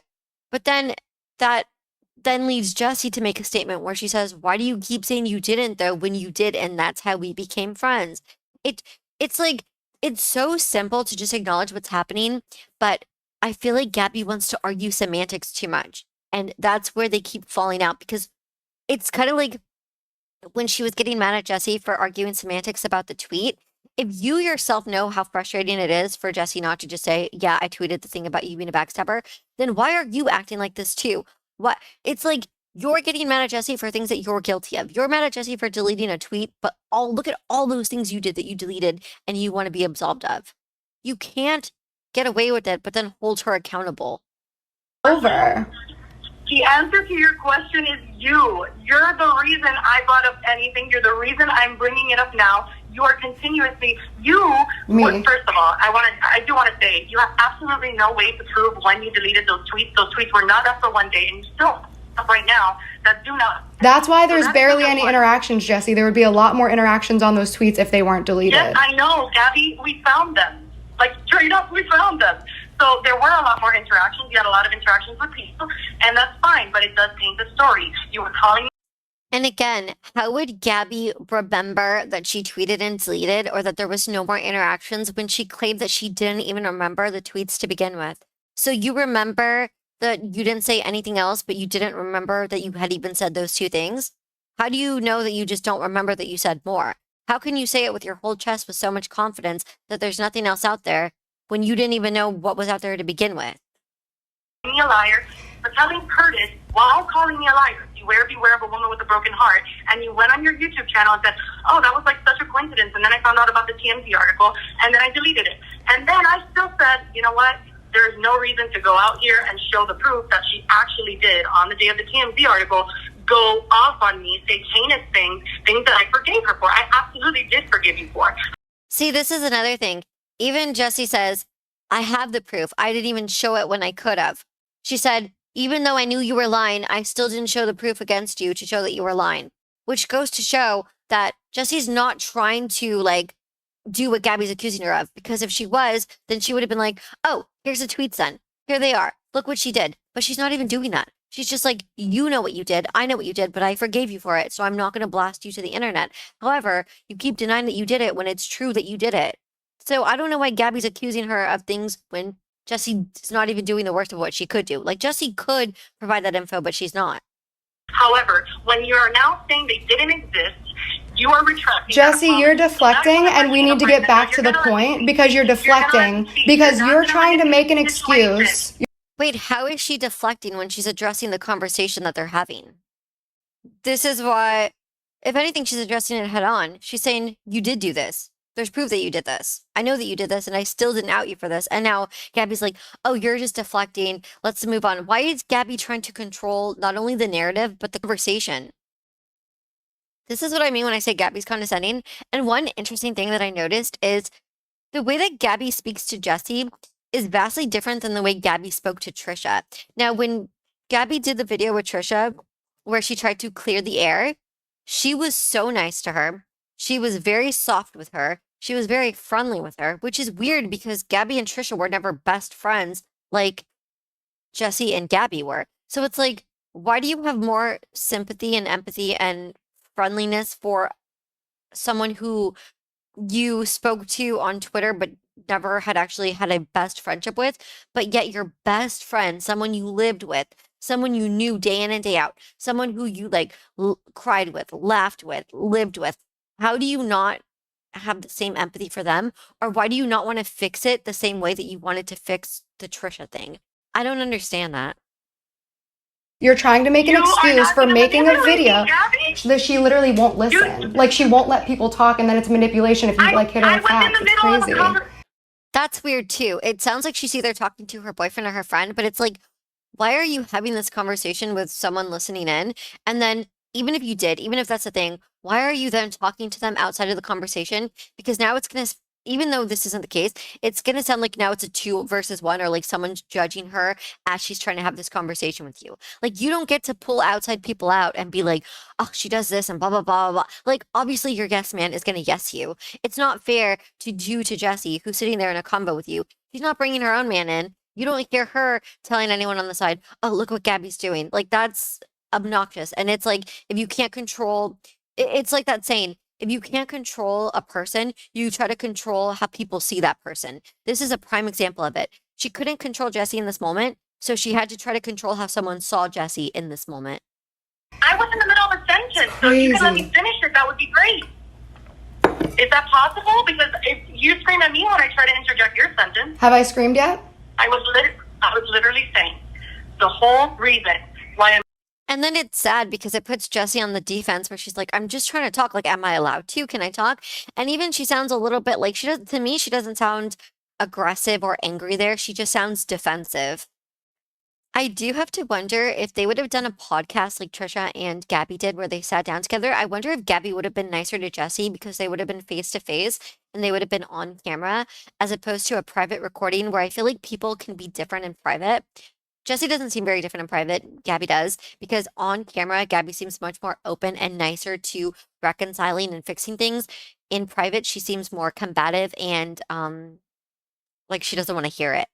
And bringing it up is because you are online saying that anybody who calls you a racist just because of me, which I never called you in my video, I just showed the things you were saying, is liable for defamation of character. Then you say that I tried to ruin your career by falsely accusing you of being a racist, something that I didn't say before today, which, however, by definition, is an umbrella term for any argument suggesting frequent, misreported, overreported, not that big of a deal, or I love that Jessi came with a dictionary for like every word. usable in some circumstances.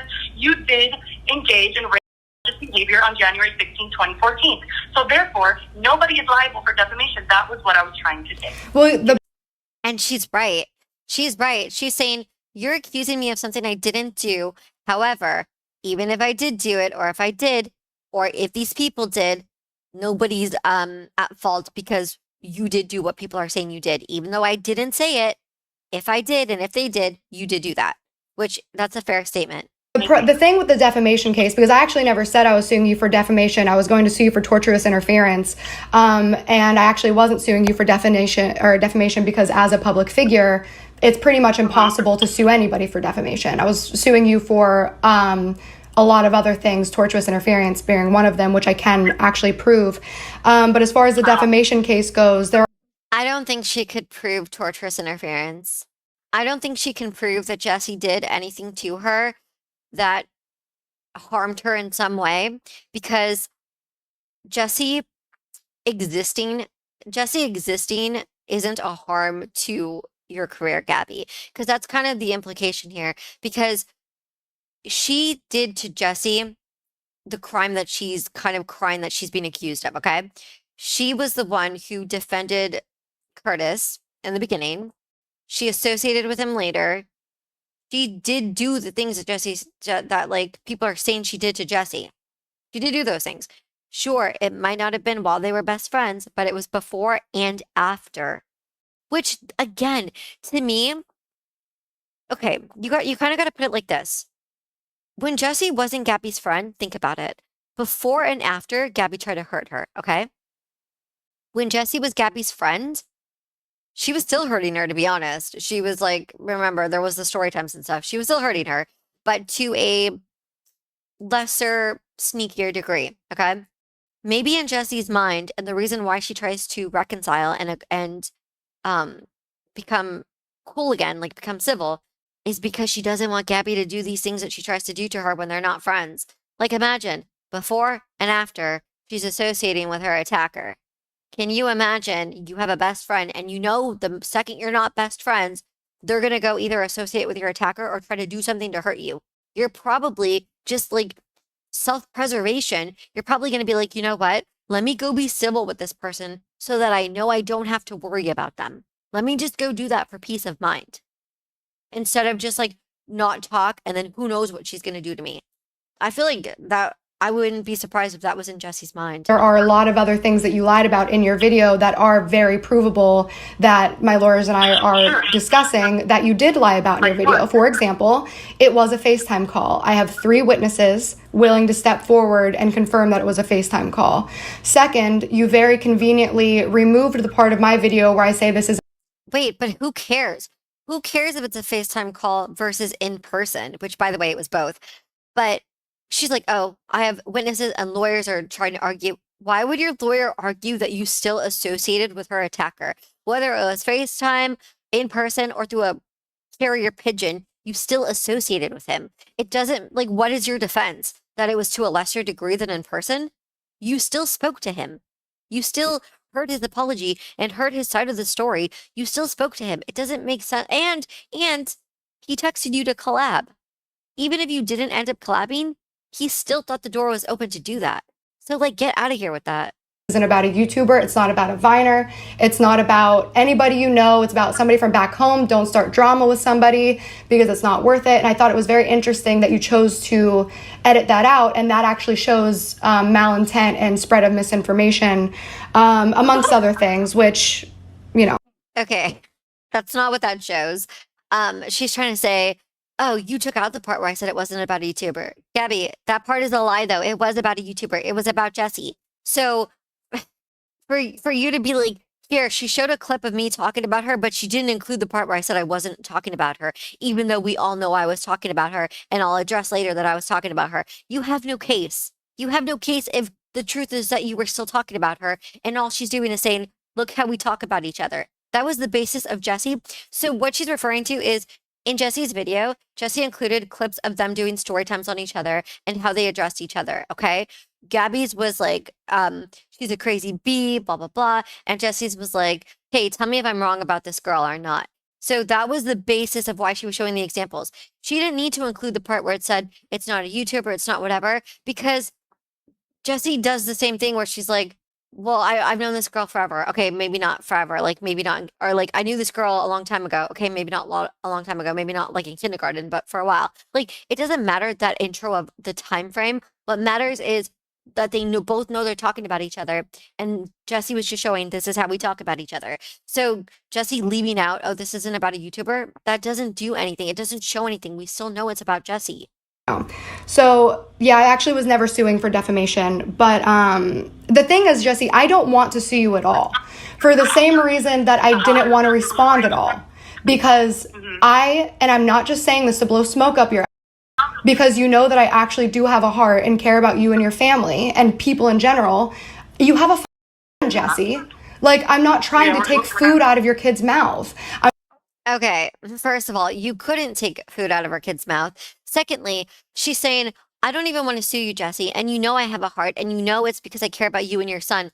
If that's true, and she didn't want to sue Jessi, and she doesn't have an intention to do the lawsuit, and she would rather handle it privately, then how come earlier, when Jessi privately asked to see what Gabbie has against her, Gabbie said, I'll have to talk to my lawyers. If you truly did not want to sue, if you truly don't want to do this, why would you not be like, okay, here it is. Help me understand this. No, because you do want to sue her. You do think that you have a case and you do want to hurt her in some capacity. I feel like she's now only saying, oh, I don't want to do this to seem better. Kind of like what she accused Jessi of in the beginning when she said, I feel like you're saying it's not a threat just to cover your own butt. This is what I feel like Gabbie's doing, where she's like, I feel like I feel like you're saying you don't want to sue just to come off better, but you do want to sue. I'm not trying to have you fly back to Florida to do a court case when I know you moved to Georgia. Like, I don't want to do that. What do you even yeah, I don't understand why you're saying that. But anyway, wait, what do you mean you don't understand why I'm saying that? So See, that didn't fly the way Gabby wanted it to fly. She was trying to, in that moment, get Jessi to appreciate her being so, like, merciful. Like, Jessi, I don't want to do this because I don't want to take food out of your kid's mouth and I don't want to make you fly here when you move. She wanted Jessi to be like, wow, you're so nice. Like, I understand. Like, you really don't want to hurt me. She wanted props for that. Gabby wanted props by saying, I'm not the kind of person who would do that. I don't want to do that to you. And then when Jessi didn't understand it, it made Gabby mad because she's like, wait, I just told you what a good person I am and you're not acknowledging it. So now she wants to backtrack to be like, wait, what don't you understand about that? How is this not deflection? So when Jessi was actually addressing an actual issue they had, Gabby referred to that as deflection. However, Gabby wants to sit here and talk about how she doesn't want to do this and wouldn't do this while she's doing it. And that's not deflection. first of all, the story time. I'll address that. That story time, in case you don't remember the context of it, 4 months before that story time, you congratulated me on being pregnant. You posted it when I was 7 months pregnant and called me a psycho and said I was neurotic and psychotic. It did not matter to me. If you See, this is what I mean too. Gabby says, Jessi, whenever I think we're cool, you'll do something that hurts me. And then it's like, why did you do this? I thought we were cool. But according to Jessi, Gabby's doing the same thing and Gabby's actually doing it. Jessi's not. Gabby is like, they're cool. And then Gabby will do a story time because who congratulates someone 4 months when they're pregnant? And then when she gets to 7 months, you make a story time video about what a crazy bee she is and brings up her ex-boyfriend and brags about how you had a thing with her ex-boyfriend. Well, current boyfriend at the time. Like, that doesn't make sense. You're allowed to hurt her. Like, you're allowed to go do this video about her. You're allowed to reach out to her ex-boyfriend and try to do an exposed video on her. You're allowed to do these things while she thinks you're cool. And then when she finds out you did them, you still expect her to talk to you. However, when you think you're quote unquote cool, if she tweets about you, it's World War III. Like, it's the end of the world for you. But you're allowed to do all these hurtful things to her. I don't get why Gabby thinks that she's allowed to hurt Jessi continuously, but Jessi's not allowed to express how hurt she is. said, oh, it's about a YouTuber you don't know. We always do that. It doesn't matter. Like, if I do a video about someone, I'm going to be like, oh, this is a guy I dated. You're not going to know who it is. So you were allowed to post your video, but I wasn't allowed to post mine? Why is she saying that when she literally, the question should be, Jessi should be saying, so you're allowed to hurt me when I think they're so you're allowed to hurt me when I think we're civil, but I'm not allowed to express my hurt when you think we're civil. That's what I would have turned it into, because why is Gabby yet again the victim now? Why is it now Gabby's like, oh, you're allowed to post your video, but I'm not allowed to post mine? But she just told you that you had congratulated her on her pregnancy. She thought you guys were cool, and then you did this video. So if it's true that you're allowed to do this video when she thinks you're cool, then what is the issue altogether? Why was she not allowed to do her video? Because even in Gabby's statement, oh, so you're allowed to do your video, but I'm not allowed to do mine. Okay, then let's reverse that. Then if I were Jessi, I'd be like, okay, then we both did videos. Now what? There's no issue here. We're both allowed to do it. Now what? Because Gabby's creating this because she said Jessi did a video, Jessi tweeted. She's allowed to, right? You're allowed to do it, so she's allowed to do it. You absolutely were allowed to post yours. So why are you complaining about it? Gabby, you are completely accusing me of... She's not complaining about it. She's pointing out that you did this when I thought we were cool. You did this to me. You're doing things that you're accusing me of doing to you. You hurt me. But then when she points it out, Gabby turns around like, oh, what? I'm not allowed to say what I want to say? What? Jessi's not allowed to say what she wants to say? Why are only you allowed to say what you want to say? I don't understand Gabby's reluctance to engage, because when she was in the podcast with Trisha, she was much more open to hearing what she possibly could have done. Yet when Jessi tells her what she could have done, Gabby doesn't want to hear it. There's no way that someone in Gabby's life hasn't sat her down and said, Gabby, this is where you were wrong. This is where you were right. This is where you were wrong. There's no way that no one has told her this, right? Like, I don't get it. Blackmail? How many times do you think you brought me up on your channel in the last 6 years? Gabby, not enough to justify this. Really? Give me a number. Give me a number. How many do you think? If I had to say even like small jobs, maybe 4. It's 7. 5. That's over 1 a year. Also, you guys, that's not even that much in all honesty. Somebody expressing their hurt, or even some of those videos, Gabbie even herself said in the last video that some of those videos that she mentioned Gabbie in were just to say, hey, we might collab. So are you really going to include that in the 7 counts when you literally told Jessi that you guys would collab and do a video to show everyone you were okay? So what if she mentions that 2, 3 times, you're including that in the 7 counts? Because Jessi's saying, well, small jabs included probably 4, which means the other 3, if we're, calculating based off the 7, were just about how they might collab. So you can't be like, oh, even when you positively mentioned me, you still mentioned me. Who cares? You still mentioned Jessi too. Why does it even matter? If you were best friends and you hurt Jessi, she's allowed to 20 years from now be like, yeah, remember that one friend that hurt me? So what? It's life. People can express themselves how they want to. That's crazy, Jessi. And then that's not including the subtweets. It's Also, it's not crazy. Gabbie has a big issue with the internet trying to paint her as crazy. However, she's tried to paint Jessi as crazy very many times, which is not okay. You can't say, you mentioned me 7 times. That's 1 a year. That's crazy. Or over 1 a year. That's crazy. At this point, she says there's 6 years between them. So Jessi mentioned her allegedly 7 times. Allegedly, we don't even know if that's true. Because again, it could be that she thinks Jessi mentioned her. Okay. So let's say Jessi did though. Let's say Jessi mentioned her once a year. Once a year. There's 12 months in a year. There's 365 days in a year. And times that by 6, she only mentioned her 7 times in all that time. That's not crazy. It's not including the tweets that you've liked. It's not including the comments that you've responded to, confirming. It's not including any of that. Sure. Again, how does any of that compare to what Gabbie did to Jessi? How does Jessi liking a tweet about Gabbie being a bad person, or Jessi subtweeting that Gabbie is a bad person, or Jessi making a mention in her video about someone that wronged her, how is that the same as you who actually wronged her? As you who, when she was 7 months pregnant, made a story time video bragging about a moment you had with her boyfriends.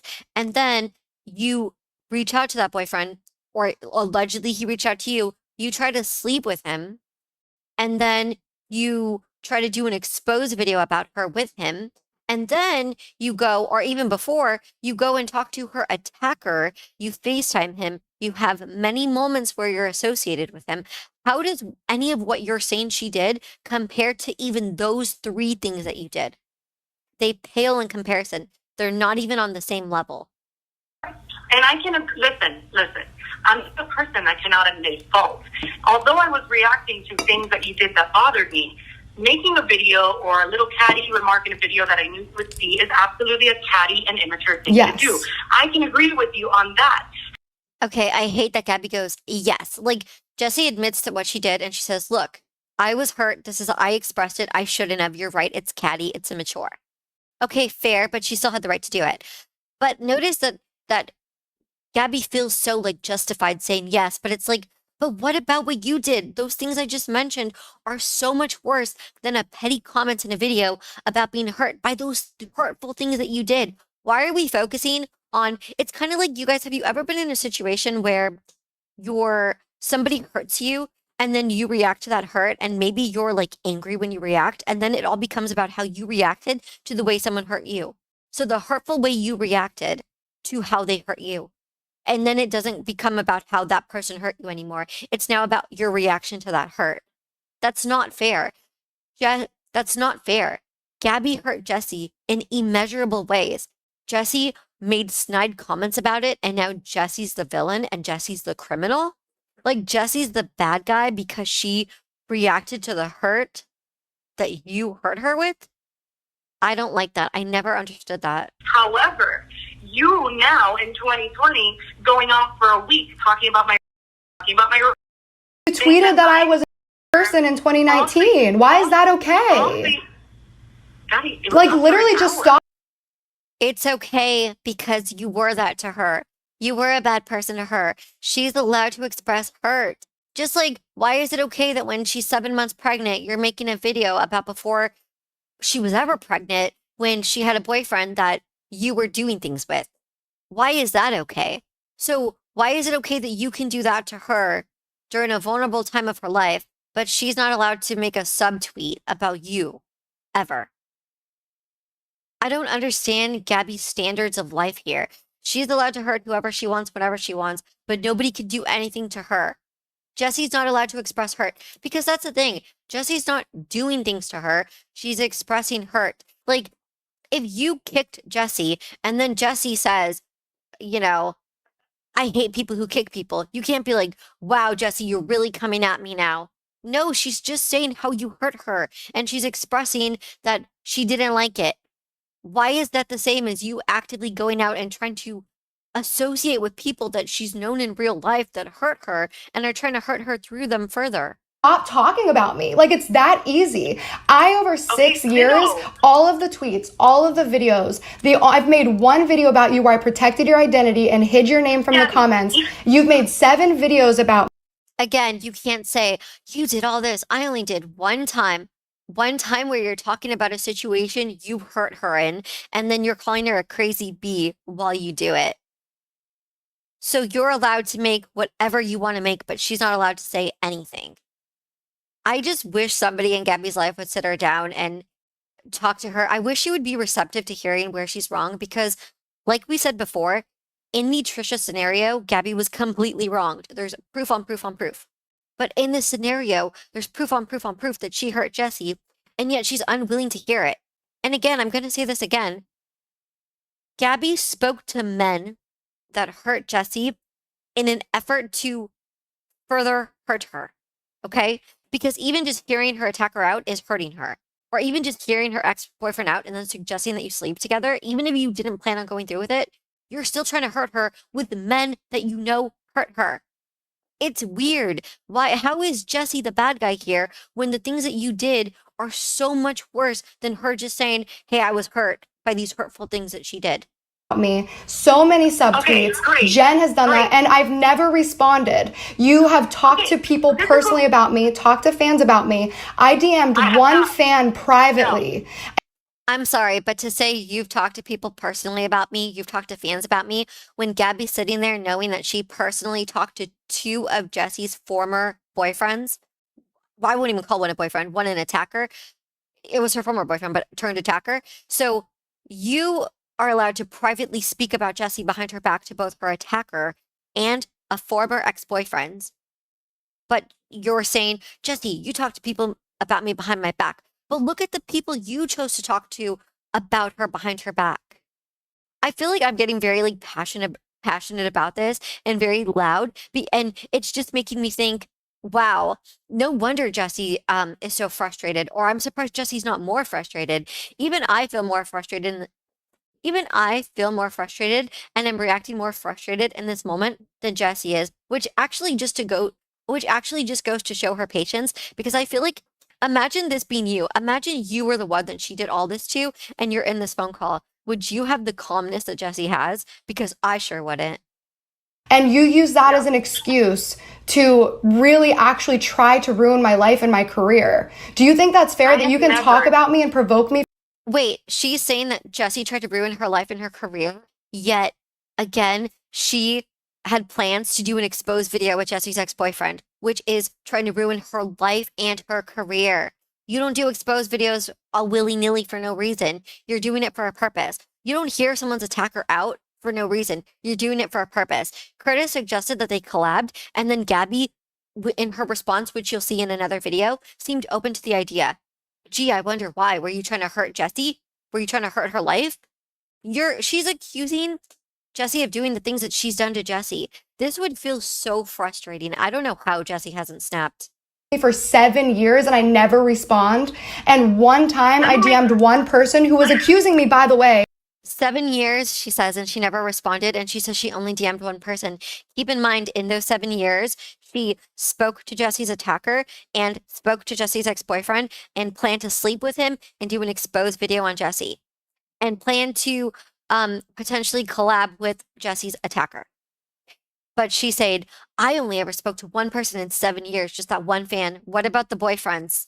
What about the boyfriend and the attacker? Please explain.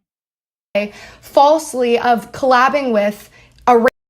Really said I'm collabing with a race.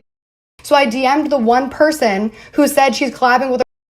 You know what's so interesting about her saying, "Oh, you guys were accusing me of collabing with an R word." You're mad that someone said that you collabed with an R word, yet when this R word later asked you to collab, that was your response. You were open to it, but you're mad that someone's associating you with that. You yourself associated yourself with it. And I had a conversation with an adult human being. And then you made a video literally trying to ruin my career. Okay, I absolutely was not trying to ruin your What career. did you think it was going to do? What did you think it was going to do? Again, why does that matter when she actively sought out Jesse's ex-boyfriend to actually try to ruin Jesse's career? You're mad someone tried to supposedly ruin your career, yet you had intention to do the same thing prior, but you couldn't do it because the guy wouldn't do it with you.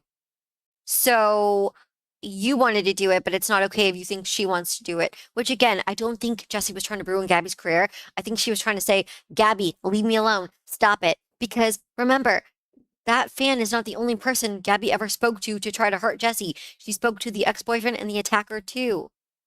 I can tell you what I was hoping it was going to do. I was hoping that it would stop your behavior of incessant, and this is the truth, incessant talking about me as if I'm a liar. Jessi, where? Where have I talked about your called you a liar? I've never even subtweeted you anywhere. Incessant, there was one person. Who else? Gabbie. You can't say. Even if there was one person, you still should not be talking about that with. You should not be talking about something that happened to her to another person, especially if you're saying that you spoke to her attacker afterward. That's messed up. That is messed up. It's beyond messed up. And she's saying, where? Where did I talk about your R? Where did I talk about your attack? Where? Bro, she literally talks about that attack in the following video that we're going to post. Not after this entire phone call, because we're going to have to do this phone call in parts. But she does. So it is incessant. She does talk about it. And she talks about it too in a way to defend herself by saying, I didn't defend Jesse's attacker. That's still bringing up her attack, even when you do that. So if people say, we don't like Gabbie because this reason, and then Gabbie addresses it and then says, I never did that, then she's bringing Jessi back to that moment because Jessi's going to remember that Gabbie did do that Gabbie did hurt her and had to apologize for it. So she keeps opening that wound by addressing something she did when she should just ignore those responses because she was guilty of them anyway. Incessant. Okay, I'm sorry. I'm raising my voice. I'm sorry, but you can't say that I incessantly do something and then not show me something. What I can say is that I find it highly inappropriate and I don't buy that she was sorry, by the way, for raising her voice because she had raised it prior and she's been condescending and she talked about her to someone in the room. So I don't think she was sorry at that moment. I think she just remembered she was being recorded.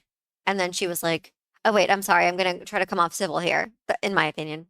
Insulting to me that you use my trauma, the thing that I've gone through that has shifted my life forever. I will never be able to change that. And you use it to defend yourself. And you use it to slander me, and then today alone you call me a. I think that that's insulting. Okay, that's what I'm saying. When people tweet Gabbie and then she chooses to acknowledge it to defend herself, she's bringing that back to Jessi because now Jessi has to relive it. That's kind of what Jessi's saying. Like, it's not fair to bring up my attack to defend yourself. It's not fair. And yeah, viewers might be bringing it up to say why they don't like Gabbie, but it's like, who really cares what random people who nobody like Jessi's never going to see these things, right? Jessi's not going to randomly see a random tweet from all these people or from like a few people, but she is going to see if Gabbie says it because Gabbie's on a larger scale. And then when Gabbie defends herself and says, I never did that, then Jessi's brought back to the moment that Gabbie did do that. And then it's like, why are you lying? Now this hurts more because you did hurt me. Now you're lying about hurt me. Did that apology mean nothing to you? Were you not really sorry? It opens a whole can of worms. I didn't call you a. No, that's a misrepresentation of what I said. I said it was predatory behavior, which it was because you're a public figure and you were with a teenager. I'm telling you, like, I'm not going to let you say things that I didn't say. I didn't call you a sex. I did not. Did I say what you said? You said I was. Okay, you guys, it seems like we missed a video here. I apologize for that. We kind of thought the call came after the two first videos. Apparently, one of Gabbie's installments was a video about Jessi. We probably should have reacted to that first. If we can go back and find it, we'll try to react to it. But basically, what they're referring to here is Jessi went to prom with someone. You know how some YouTubers and some influencers and some celebrities like will go to prom with someone? So apparently Jessi did that. And Gabbie said that when Jessi did it, Jessi was making a lot of like inappropriate references after the prom date and on the prom date. So that's just to give you a backstory of what they're talking about. So here's where they talk about it. Someone who, Yes. I'm sorry, did that person tell you that? And number two, at the end you said, yeah, predatory things. She likes that, or she's like that. So you did insinuate that I'm some sort of predator in a message, and I have to ask you, why would you do that? I do think you're predatory. I think you're a predatory person. I think that you have power and you use. Wait, how is she a pred person when Gabbie's the one who's been doing pred like things to her, like seeking out people to hurt her because it's like Jessi's her prey and she's gonna like do whatever she can to kind of get back at her. How is Jessi the one doing that? I don't see Jessi reaching out to former friends of Gabbie or like even when the Trisha thing happened, Gabbie, Jessi could have reached out to Trisha and been like, let's do a podcast about this. Let's talk about it. She didn't do that.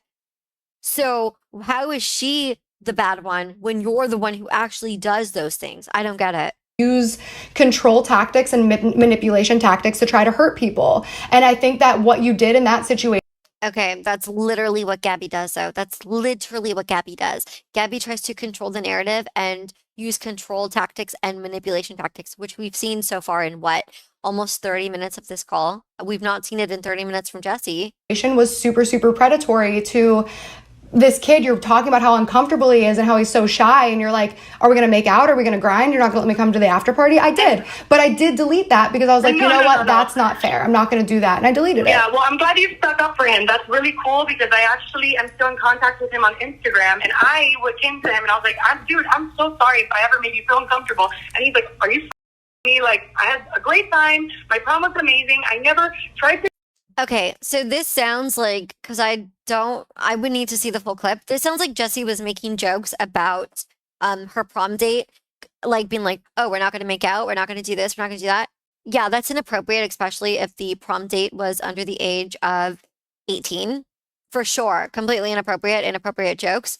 Now, Jessi said that when she saw this, she went to reach out to him to apologize, like, oh my God, I'm sorry if I made you uncomfortable, which, in my opinion, would show that she realized her jokes when Gabbie pointed them out were not good. So she went to go make sure that the person was okay and apologize because instead of saying, hey, I didn't do this to you, right? Or look what Gabbie's saying. She didn't do that. She's just like, oh my God, I just saw this pointed out to me. I'm sorry if I made you uncomfortable. I'm sorry if I did that. That's would be the opposite of a pred. That is more like, oh my God, I didn't realize how far I had taken something, and now I'm sorry. Now, I'm not making any excuse for that because I don't think you should ever joke, especially if someone's under the age of 18. Jokes like that aren't funny. Like, period. I don't care who you are.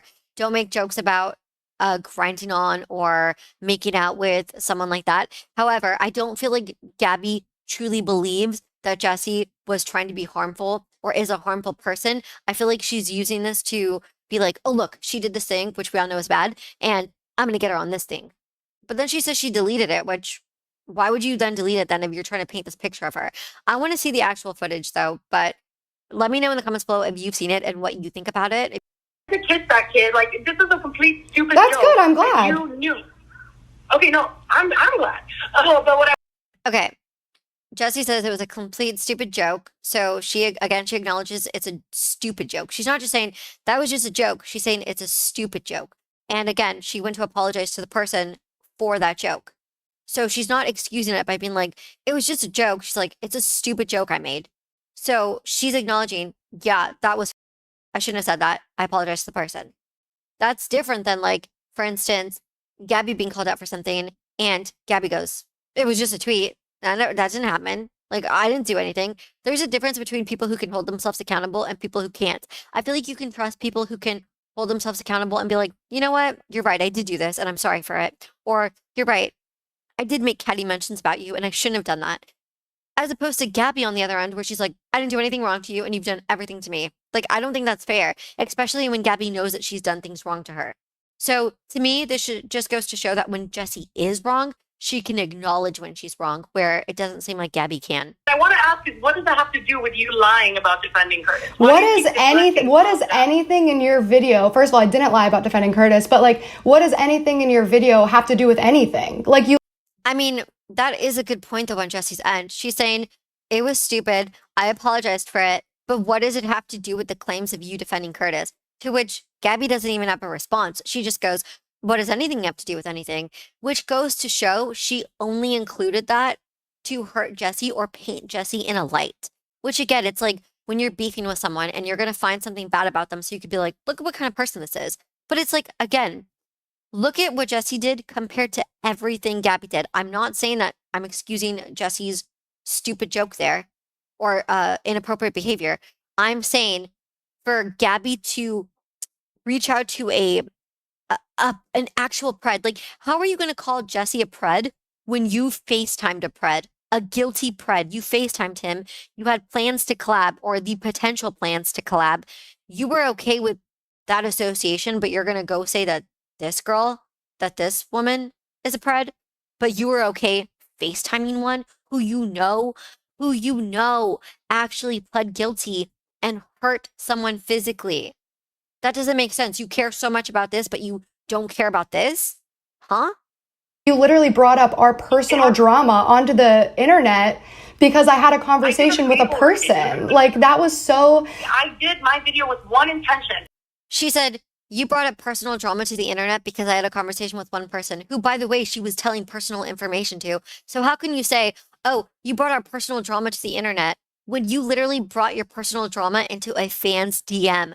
That's literally still the internet. A fan who knows you from the internet is still the internet. You brought the drama to the internet. This again is Gabbie doing things that she's allowed to do, but Jessi's not allowed to do. Or she'll paint something Jessi did in a worse light, but she actually did it. So if Gabbie brings personal drama to the internet, it's okay. But if Jessi goes and expresses hurt for that, then Gabbie's like, you just brought personal drama to the internet. You mean the very thing you just did that she's responding to?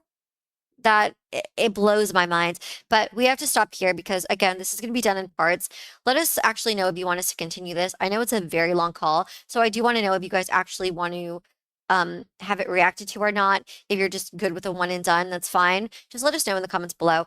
Also, let me know if you agree with or disagree with anything I said. Feel free to just pause and commentate on everything, like every point I make, and then address it as you hear it and then continue. I'd be down to have an entire conversation about it. Would love it. But let me know your thoughts and let's talk about it in the comments below, as always.